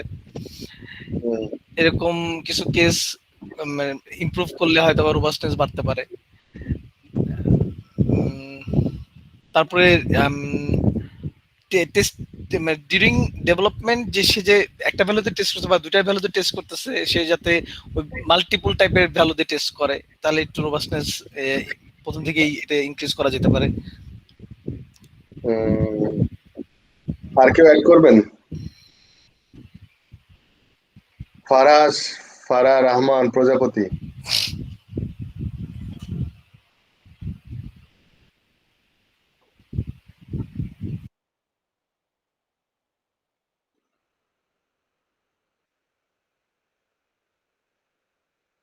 ফারা রহমান প্রজাপতি।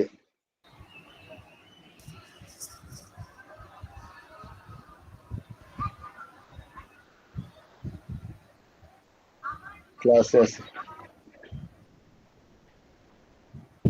আছে, ক্লাসে।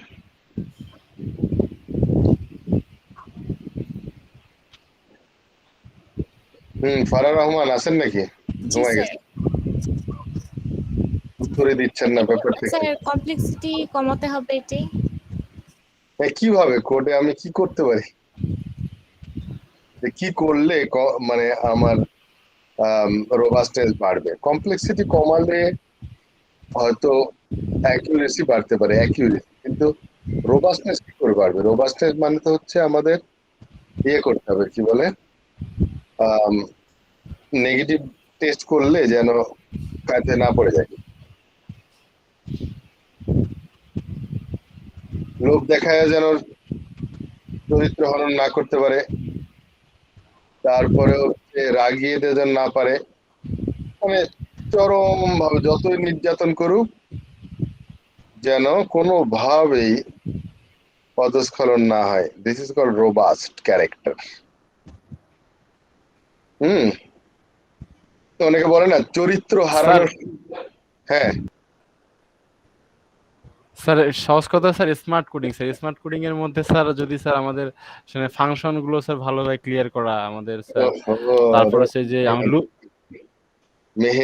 মেহেদিকেও লাইনে মারতেছে না ব্যাট, অন্য দিক দিয়ে চালাচ্ছে, ওদিক দিয়ে ব্যাট চালাচ্ছে সবাই। এটা হচ্ছে এক্সেপশনাল হ্যান্ডেলিং করতে হবে, এক্সেপশনাল হ্যান্ডেলিং। এই শব্দটা হচ্ছে একটা এক্সেপশন হ্যান্ডেলিংটা হচ্ছে একটা কমন একটা টার্ম। হ্যাঁ, কারণ আমি জানি না তো যে কিভাবে আমাকে প্রোটেকশন দিতে হবে, আমি জানি না কি ধরনের আমাকে টিজ করা হবে, বাট আমি যদি আগে থেকে গ্রোন আপ হই এইভাবে ফ্যামিলি থেকে, যে টলারেন্স লেভেলটা হাই, রাগেন আমাদের ফ্যামিলির লোকজন, যে রেগে গেল তো হেরে গেল বলে না, সো রাগে না কেউ, আমি ওভাবে তৈরি হয়েছি, আমি রাখবো না। হ্যাঁ, অনেক ধৈর্য শক্তি থাকবে। ম্যাচুরিটি কাকে বলে বলেন তো? ম্যাচিউরিটি কঠিন পরিস্থিতি সহজে হ্যান্ডেল করা। সবাই ভাবের কথা বলতেছে দেখি ইদানিং, কঠিন পরিস্থিতি হ্যান্ডেল করা তো স্কিলফুল লোক বলে, ম্যাচিউর মানে কি? Sir robustness. ম্যাচুরিটি রোবাস্টনেসের সাথে যায়। হ্যাঁ, ম্যাচুরিটি হচ্ছে এই পরিমাণ এডুকেট হওয়া নিজের, যাতে করে আপনাকে যখন টিচ করা হবে তখন যেন আপনার মাথা ঠান্ডা থাকে। আপনাকে যতই টিচ করা হবে আপনার মাথা যখন ঠান্ডা থাকে, যদি আপনি এরকম একটা অড সিচুয়েশনকেও সুন্দরভাবে হ্যান্ডেল করার মতো অ্যাবিলিটি তৈরি করতে পারেন আপনার, তখন আপনাকে বলা হয় ইউ আর ম্যাচিউর, তাই না? টিনেজাররা ফুট করে রেগে যায়, খেপে যায়, তাই না? আবেগে আপ্লুত হয়ে যায়। তারপরে হচ্ছে আমাদের দুই ধরনের আবেগ আছে, একটা পজিটিভ, একটা মানে যেটা হচ্ছে একটা হলো যে খুব মজার আবেগ, আর একটা হচ্ছে ভীষণ ঘৃণার আবেগ, রাগের আবেগ। সো সবগুলো আবেগই কন্ট্রোল করতে পারার অ্যাবিলিটি। এখন ক্লাস চলতেছে, এমন সময় হঠাৎ করে আপনাকে একজন বলল অমুক জন এসেছে, আপনার তোর মনোযোগ থাকবে না ক্লাসে, তাই না? সব থেকে পছন্দনীয় ব্যক্তি এসেছে, এখন আমি ক্লাস করব না আজকে, তাই না? আমরা কন্ট্রোল করতে পারি নিজেকে। সেই কন্ট্রোল গুলা করতে পারার নাম হচ্ছে ম্যাচিউরিটি। ওই যে ম্যাচিউরিটি শিখতে হলে হুমায়ুন আহমেদের হিমুকে পড়তে হবে, হিমুকে। আবেগ উচ্ছ্বাস কন্ট্রোল ওয়েতে দেখাতে হবে। সো এখানে কিন্তু ব্র্যাকেটে বলেই দিছে resistance to invalid input data. এই জায়গাটা যদি পড়তেন তাহলেও কিন্তু লাইনে ব্যাট চালাতে পারতেন। কি বলছে, ইনভ্যালিড ইনপুটকে রেজিস্ট্যান্ট করতে হবে। হ্যাঁ, উল্টা পাল্টা বলেন। তখন তাহলে আপনি বলতেন যে তাহলে কিভাবে রেজিস্ট করবে? এই প্রশ্নের উত্তর জানি না দেখে আমি এটা বলি নাই। আচ্ছা, লুনা সবসময় সেফগার্ড নিয়ে চলতে পছন্দ করে। Then test case representing invalid inputs are called negative test. হ্যাঁ, নেগেটিভ টেস্ট করা হয়। So robust system provides an appropriate handling of error wrong inputs. Appropriate handling, আপনাকে যদি কেউ গালি দেয় কি করবেন? মেবি উল্টা গালি দিয়ে চলে আসবো স্যার। তার মানে আপনাকে যদি কেউ কামড় দেয়, আপনি কি উল্টা কামড় দিয়ে আসবেন? এটাই সব জাত তো আমাদের, সেটাই স্যার। স্যার ওই যে নজরুলের কবিতা আমার ঘর ভাঙিয়াছে যে বা আমি বাঁধিও তার ঘর, স্যার এরকম স্যার। তার সঙ্গে স্যার মানে কেউ যদি খারাপ ব্যবহার করে স্যার, আমাদের যেটা করা উচিত স্যার, যদি আমরা করতে পারি না অনেক সময়, মানে তার সঙ্গে স্যার ভালো বিহেভ করে শিখিয়ে দেওয়া উচিত স্যার কিভাবে ভালো ব্যবহার করা যায়। এক্স্যাক্টলি স্যার একটা ছোট্ট 1 মিনিটে একটা গল্প শেয়ার করতে পারি? বলেন। এটা হচ্ছে ওই গৌতম বুদ্ধের একটা গল্প। গৌতম বুদ্ধের একজন অনুসারী ছিলেন, তার সাথে এই গৌতম বুদ্ধের মানে কনফ্লিক্ট হইতো আর কি।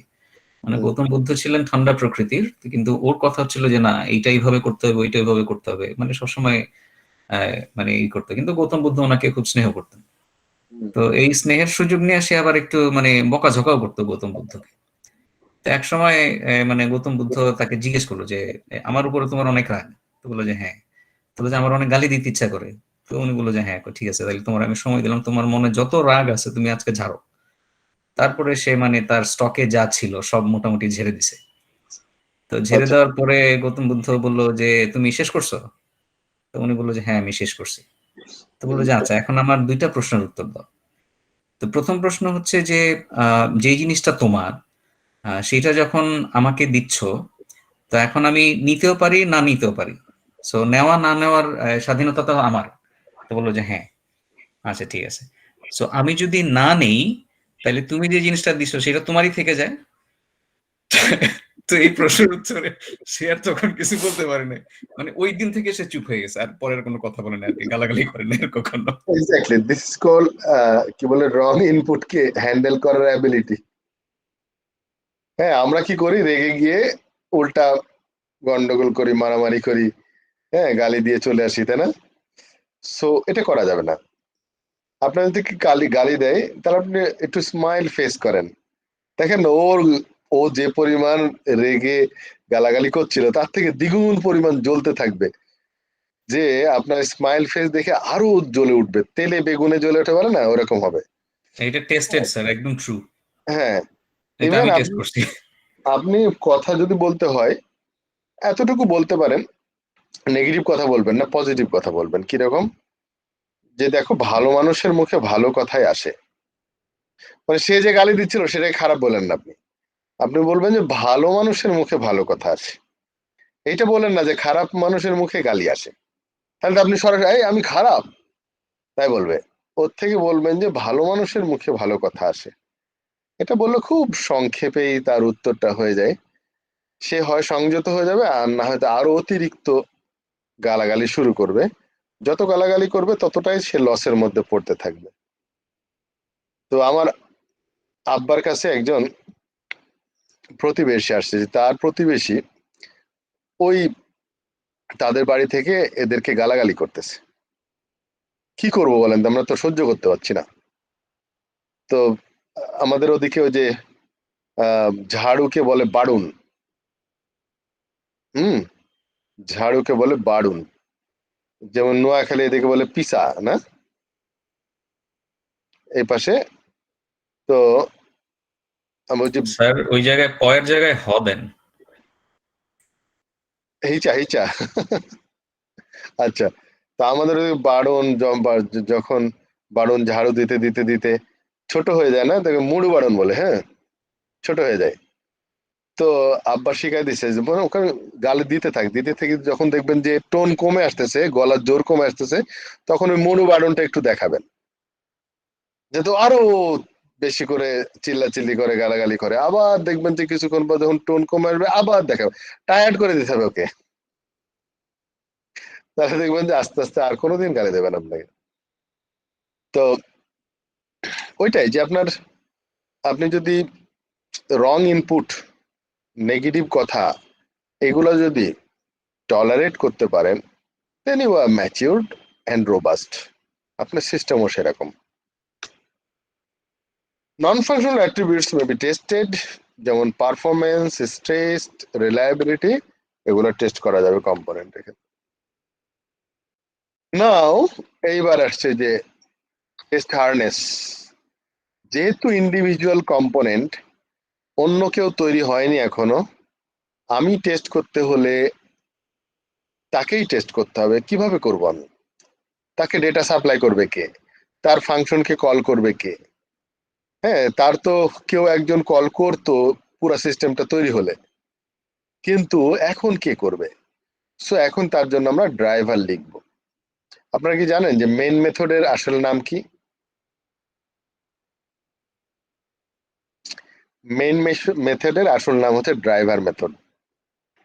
কারণ মেইন মেথডে দিয়ে আমরা টেস্ট করতে থাকি সব সময়, কিন্তু রিয়েল লাইফে যখন যাবে মেইন মেথডে আসলে কিছুই টেস্ট করার জন্য এত কিছু লেখা হয় না, শুধুমাত্র কল করা হয় স্টার্টিং মেনুটাকে, খালি ইনিশিয়েট করে দেওয়া হয়। ও আচ্ছা, মেন মেনু থেকে যেহেতু কল হবে, স্টার্ট হয় মেন মেনু থেকে, অতএব মেন মেথডে, অতএব মেন মেথড থেকে আমার লোডিংটা যেন হয়, আর কিছু না, জাস্ট স্টার্টিং দ্য অ্যাপ্লিকেশন।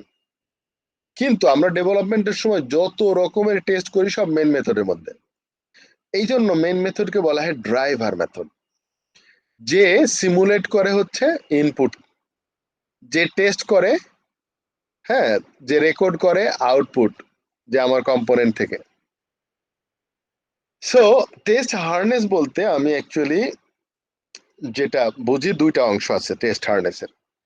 একটা হচ্ছে ড্রাইভার, যে আসলে টেস্ট এক্সিকিউট করে, আর একটা হচ্ছে স্টাফ, যদি তার দরকার হয় তার টেস্টিং এর কারণ জন্য এমন কোনো ডামি কোনো কিছু দরকার হয়, যেটাকে আমরা স্টাফ বলি এখানে, অ্যাকচুয়ালি ডামি জিনিসটা।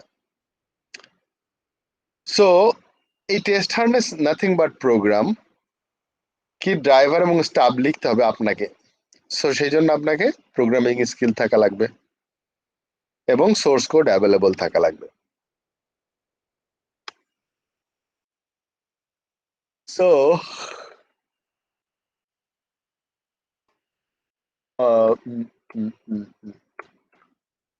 জিনিসটা জাস্ট এরকম। কি করব আমরা? টেস্ট ড্রাইভার যা কম্পোনেন্টকে টেস্ট করার জন্য কম্পোনেন্টের মেথডকে কল করবে প্যারামিটার ভ্যালু দিয়ে, আর কম্পোনেন্ট যা রিয়াকশন করবে সেটা আবার রেকর্ড করবে এক্সপেক্টেড এর সাথে, হ্যাঁ, অ্যাকচুয়ালটার সাথে ম্যাচ করবে। আর কম্পোনেন্টের টেস্টিং এর জন্য যদি এমন কোনো আলাদা ফাংশনালিটির উপর ডিপেন্ডেন্ট হয় অন্য কম্পোনেন্টের উপরে, তাহলে সেইটার সে ডামি একটা কম্পোনেন্ট বানাবে। ফর এক্সাম্পল, আমি এমন একটা কম্পোনেন্ট তৈরি করলাম যার কাজ হচ্ছে হয়তো ডাটাবেজে ডাটা সেভ করা, কিন্তু ডাটাবেজে তৈরি হয় নাই, কারণ এই কম্পোনেন্টটা প্রথম তৈরি হয়েছে, আর কেউ নাই ব্যাকগ্রাউন্ডে। তাহলে ও পাঠাইতো একজনের কাছে, সে ডাটা সেভ করে তাকে বলতো যে সাকসেসফুল সেভ হয়েছে। তা আমি এখন ওরকম একটা বানায় রেখি, যা কিছুই দেবে আমরা বলবো সাকসেসফুলি সেভ হয়েছে, সেরকম একটা মেথড বানায় রেখে দিই। সো ওই মেথডটাকে তখন আমরা বলবো স্টাব। তো ড্রাইভার এন্ড স্টাব এর ভালো এক্সাম্পল হচ্ছে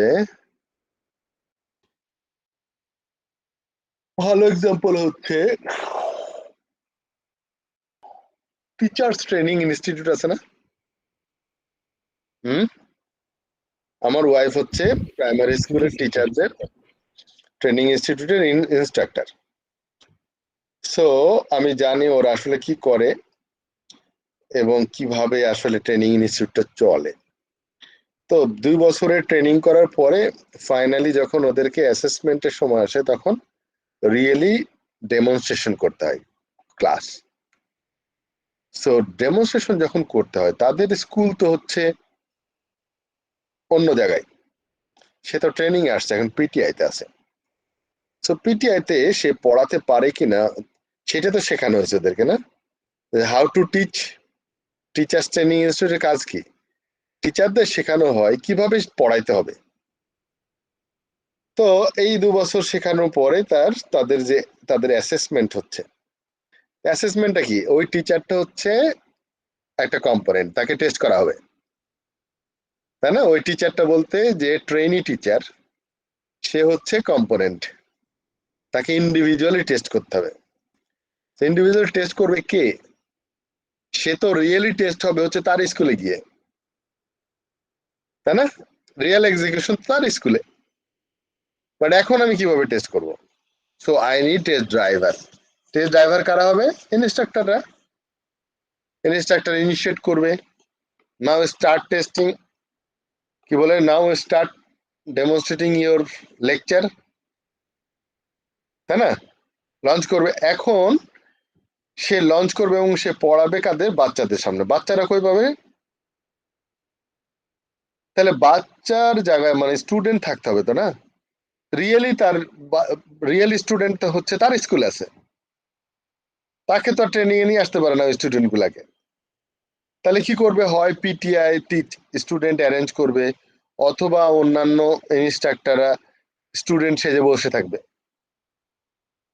তাই না? আর বাচ্চাদের মতো আচরণ করবে। সো এই যে ইনস্ট্রাক্টররা বাচ্চাদের মতো অবস্থান করছে, এটাকে বলা হয় স্টাফ। তাহলে আমার কম্পোনেন্ট কোনটা? কম্পোনেন্ট হচ্ছে টিচারটা। ড্রাইভারকে ইনস্ট্রাক্টররা যারা পরীক্ষা করতেছে এবং কিভাবে পড়ায় রেকর্ড করতেছে, এটা হচ্ছে ড্রাইভার। আর পড়ানোর জন্য তো সামনে কেউ থাকা লাগবে, স্টুডেন্টরা। স্টুডেন্ট রিয়েল স্টুডেন্ট নাই, অতএব স্টাফ বানা রাখছে আমি অন্যান্য ইনস্ট্রাক্টরদেরকে দিয়ে। ঠিক আছে না?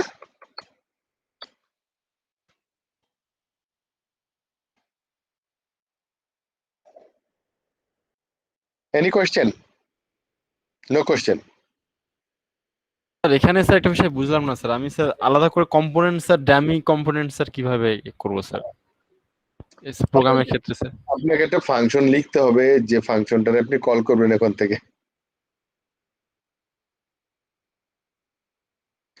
ড্রাইভার তো আপনি লিখতেছেন না মেন মেথডের মধ্যে অনেক কিছু। মনে করেন যে আমার একটা ক্লাসের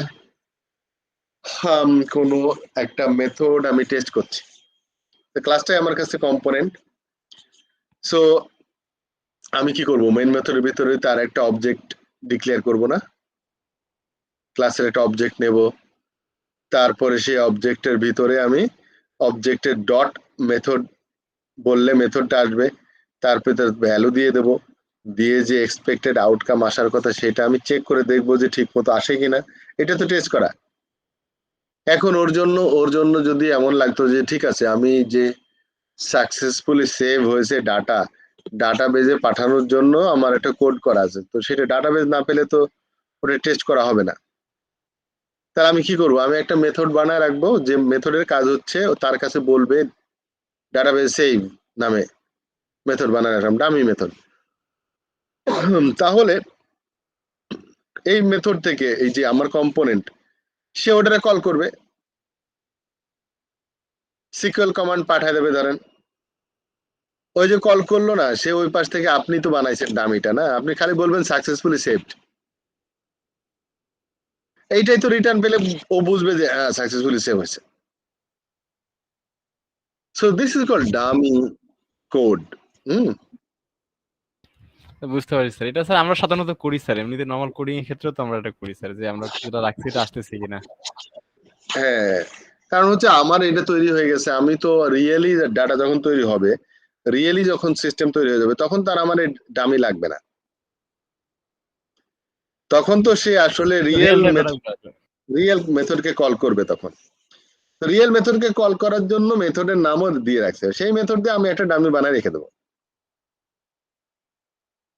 দেন কম্পোনেন্ট টেস্টিং এর মেথড কিভাবে আসলে করব, যেহেতু ডেভেলপার আর টেস্টার ইকুয়াল, মানে হচ্ছে এখানে টেস্টার আর ডেভেলপার একই জিনিস, একই রকম থিঙ্কিং প্রসেস, একই রকম চিন্তা ভাবনা, বাট ডেভেলপারদের চিন্তা কিন্তু পজিটিভ, টেস্টারদের চিন্তা হচ্ছে নেগেটিভ বেশি।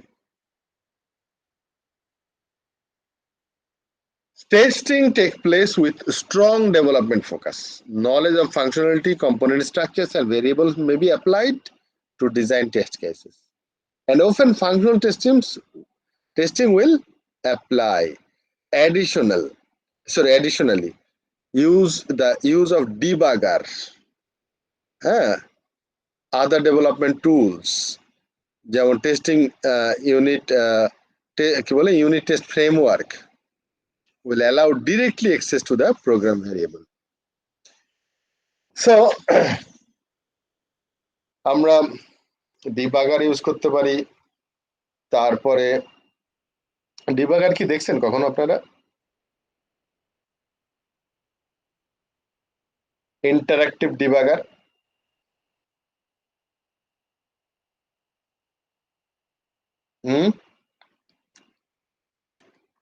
কেউ কি দেখেছেন? স্যার দেখবেন।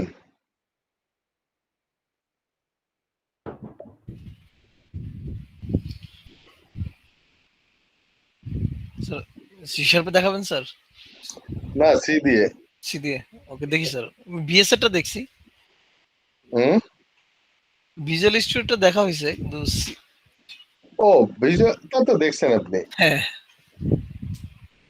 তো যারা দেখে নাই তাদের জন্য একটু দেখায়। জি sir. Just for snapshot interactive debugging কি করে কাজ করে।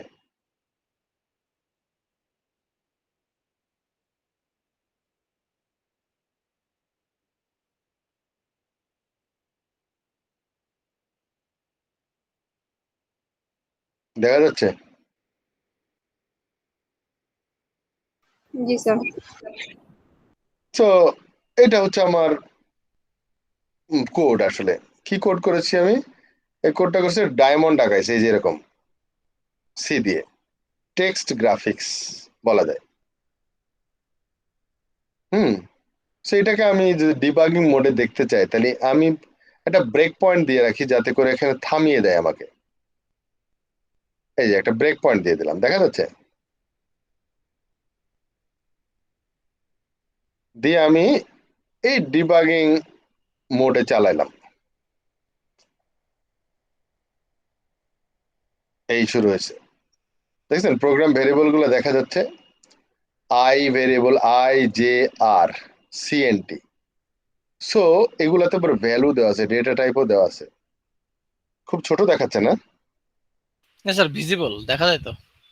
আচ্ছা, কি হচ্ছে, আমার কিন্তু থামিয়ে দিছে, এখানে থামিয়ে দিছে। আমি এইটা ভেরিয়েবলটা ডিক্লেয়ার করছে, এই যে স্টেপ ইনটু বললে এই যে পরের লাইনে গেছে, সাথে সাথে সিএনটির ভ্যালু হচ্ছে 0 দিয়েছিলাম, দেখছেন 0 হয়ে গেছে।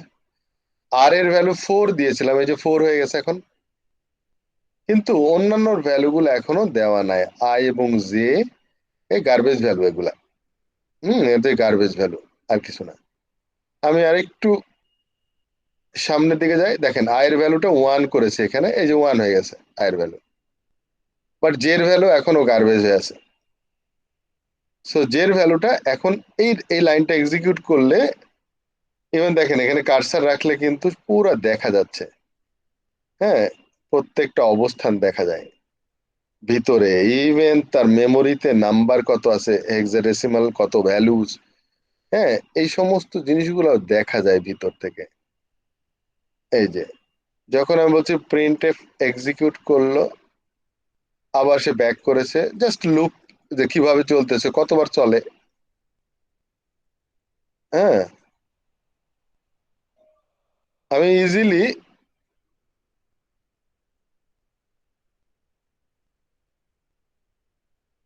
দেখছেন এই যে লুপের ভেরিয়েবল গুলোর যে চেঞ্জ এগুলো দেখা যায়। সো আমি খুব সহজেই প্রোগ্রামটাকে ট্রাভার্স করতে পারি ভিতরে। অনেকক্ষণ চলবে মনে হয় এটা। লুপের ভ্যালু কত দিয়েছেন স্যার? আরে কত দিচ্ছি 4, মানে ডায়মন্ড তো 9 পর্যন্ত। হ্যাঁ এটা দিয়েছি 4, তারপরে আয়ের ভ্যালু 1 থেকে 4 পর্যন্ত চলছে মনে হয়। যাই হোক আমি এটা জাস্ট রান করে দিই, আর গেলাম না ভিতরে। সো এই হচ্ছে ডায়মন্ডের কোড, বাট আমি কিন্তু ইন্টারেক্টিভ ডিবাগার ইউজ করে দেখতেছি যে কিভাবে তার ভ্যালুগুলোর পরিবর্তন হয়।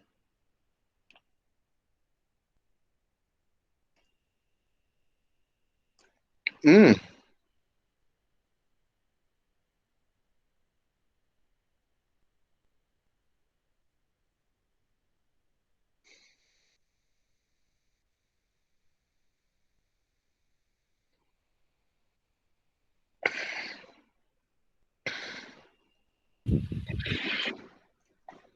source code knowledge allows the use of the white box method for component test. Then component test শেষ আমাদের। Any question? লুনা কোয়েশ্চেন করবে না, পরে বলবে আমি কিচ্ছু বুঝি নাই। না স্যার, এটা নিয়ে আপাতত মানে কোশ্চেন মাথায় আসছে না আসলে, এই জন্য। অ্যাসাইনমেন্ট দিলে তারপর আসবে, তাই তো? আবার কেন? ওইটাই তো দিতে পারলাম না স্যার। সহজ দেখে দিই আর একটা অ্যাসাইনমেন্ট, যাতে করে। না স্যার, আপনি সহজ দেন না, কঠিন দেওয়া শুরু করুন। কঠিন দিলামই একটা অ্যাসাইনমেন্ট, মাত্র 2টা অ্যাসাইনমেন্ট দিয়েছে। একটা হচ্ছে নিজের ছবি পাবলিশ করা। এটাও মনে হয় কয়েকজন বাকি আছে এখনো।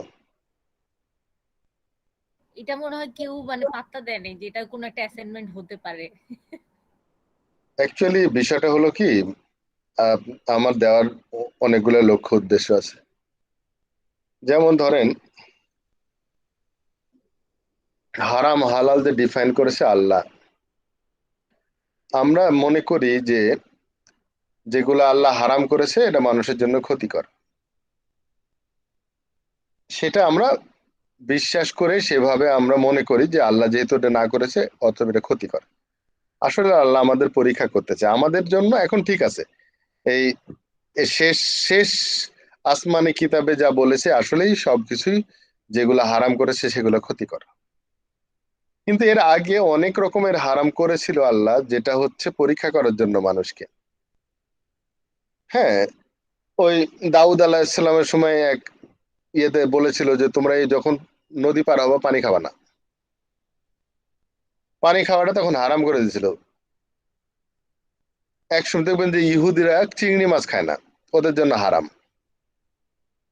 আসল কথা, আল্লাহ তাআলা দেখেন আমাদের রোজার মধ্যে খাওয়া হারাম করে দিছে, রমজান মাসে দিনের বেলায় খাওয়া হারাম, তাই না? আসল কথা আল্লাহ দেখতে চায় যে আল্লাহকে মানে কিনা। এটা হচ্ছে পরীক্ষার, কিছু না। আপনাকে সব দিলাম আর আমি একটা নিষেধ করলাম যে আপনি এটা করেন না, হ্যাঁ আপনার ওইটাই করা লাগবে নাকি? তো তার মানে বোঝা গেল যে আপনি মানেন না। আল্লাহ আসলে পরীক্ষা করতে চাই আপনি মানেন কি মানেন না।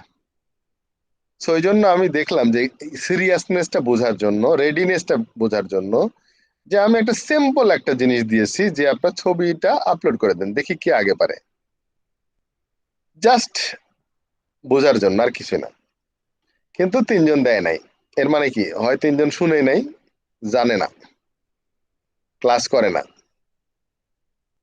কতটুকু সিরিয়াসনেস এটা বোঝা যায় যে গুগল ক্লাসরুমে গিয়ে খুলেও দেখে না যে আমার কোনো পেন্ডিং আছে কিনা অ্যাসাইনমেন্ট। তার নোটিফিকেশন আসতে থাকে তো। আমার তো আজকে বিকাল পর্যন্ত ওই যে ডিউ অ্যাসাইনমেন্ট ওই এনহ্যান্সড মডেলের এটা নোটিফিকেশন না না, আসতে থাকে। সেটা নোটিফিকেশন তো আসবেই, তারপরেও অনেকে মানবে না। এটাই হচ্ছে পরীক্ষা আসলে।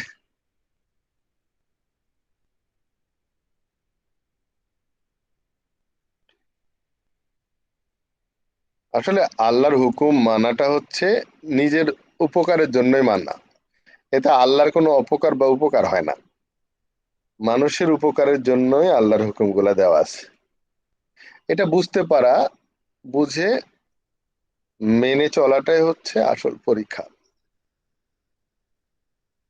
দেন integration test. Integration test also called interface testing, Kamruzzaman বলেন। স্যার জি কিছু মনে না করেন স্যার, আমি এইটা পড়ানোর পর একটু স্যার ব্রেক নিব স্যার। কয়দিনের ব্রেক? না আজকে স্যার, আজকে অফিসে খুব স্ট্রেস গেছে তো মাথা ভার হয়ে আসছে স্যার। আমারও খুব ঘুম ঘুম লাগতেছে, বুঝলাম না। আজকে ইন্টারঅ্যাকশন কম হচ্ছে, সবাই ক্যামেরা বন্ধ করে রাখছে। জি স্যার, এটা একটা কারণ হতে পারে স্যার। হ্যাঁ, আমার আর বোরিং ফিল করছে আমি নিজেই। স্যার আমিও আজকে স্যার কেমন কেমন জানি স্যার, ছুটি বেশি হয়ে গেছে স্যার। আচ্ছা ঠিক আছে, আজকে বাদ। জি স্যার, আজকে আমাকে আমি পার্সোনালি স্যার একটু অফ দিলে তো ভালো হতো আর কি আজকে। স্যার আপনি তো পড়ে যাবেন স্যার মনে হচ্ছে। না, আমার আসলে কেন জানি আজকে সারাদিন কম্পিউটার স্ক্রিনে তাকানো আমি। স্যার মাত্র 12 জন আজকে প্রেজেন্ট, মানে দেখাচ্ছে আর কি 12 জন। 12 জন দেখাচ্ছে না, এর ভিতর 2টা বাদ দেন। ও তোমার 10টা। 10 জন, তার ভিতরে লোনা হচ্ছে আবার অফ হয়ে আছে। না স্যার, আমার এটা ক্যামেরা অন, কিন্তু মাঝে মাঝে নেট স্লো হলে ভিডিওটা চলে যাচ্ছে অটোমেটিক। আমার ক্যামেরা অন। নীলা অফ হয়ে আছে। আর আমি স্যার শুরু থেকেই অফ। হ্যাঁ, আপনি তো আমেরিকায় তো ক্যামেরা অ্যালাউড না। তারপরে হচ্ছে মনেম তাজওয়ার, এটা যে কি আমি চিনি না আসলে। খালি আমি শুধু ওনাকে জানি এম আঁকা, এম একজন এম বলে একজন ম্যান, এতটুকু বোঝা যায়। এর বেশি কিছু জানি না, কিন্তু আমি কিন্তু দায়িত্ব নিতে পারবো না মনেম, কারণ আপনার আমি চিনি না। রাস্তাঘাটে দেখা হলেও ধাক্কা লাগলেও চিনবো না কিন্তু।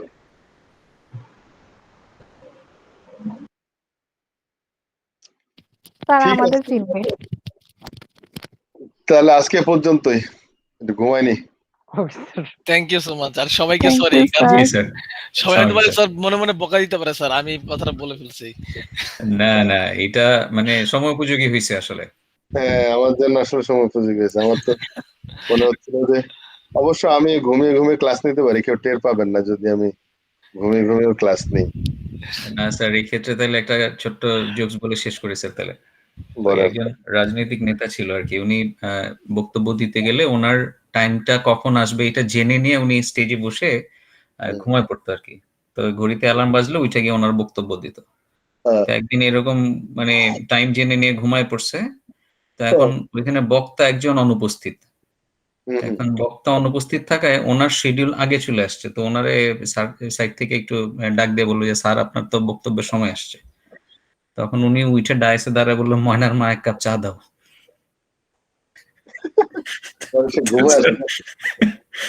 ঘুমায় ক্লাস নেওয়ার বিপদ আছে। না, স্টুডেন্টরা টের পায় না।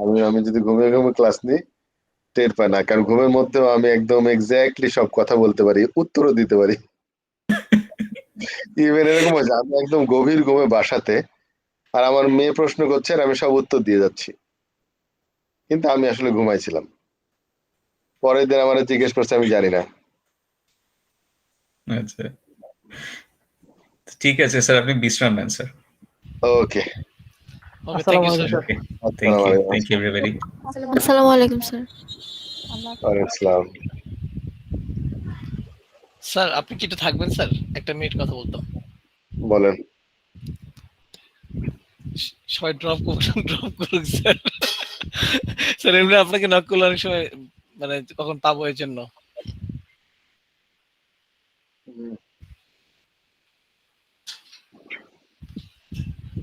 স্যার আমি আপনার কাছে একটু মানে একটা অ্যাডভাইস বলেন আর পারমিশন বলেন, যেটা নিতে চাচ্ছিলাম। মানে এখানে তো আমাদের এখানে অনেকে আছে কে প্রফেশনে আছে, অনেকে আসলে গ্রাজুয়েশন করে বের হয়েছেন কেবল।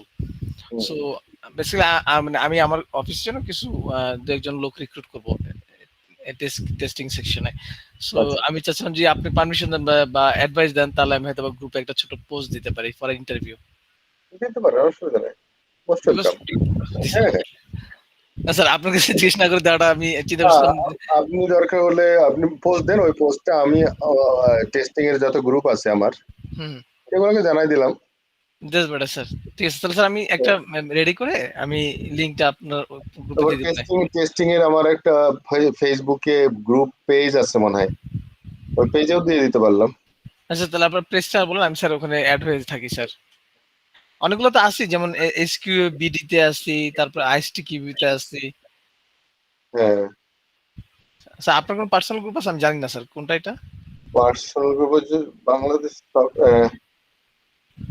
এই software quality testing and research association একটা আছে। হ্যাঁ স্যার, একটা এই গ্রুপে আমি আছি। আর তারপরে software quality testing research institute আছে একটা, মানে একটা পেজ একটা গ্রুপ এরকম কিছু আছে, কমিউনিটি। একটা গ্রুপ পেলাম স্যার, গ্রুপে প্রায় 4000 মেম্বার। হ্যাঁ হ্যাঁ হ্যাঁ, ওইটার যে অ্যাডমিন আমি। আচ্ছা স্যার, তো স্যার আমি পোস্ট করে আপনাকে এমনি মেল করে দিব না একটা, আর একটা আমাদের এই গ্রুপে দিয়ে দিব না। ওকে ঠিক ওকে আছে, থ্যাংক ইউ স্যার। ওকে আসসালামু আলাইকুম স্যার। ওয়ালাইকুম আসসালাম।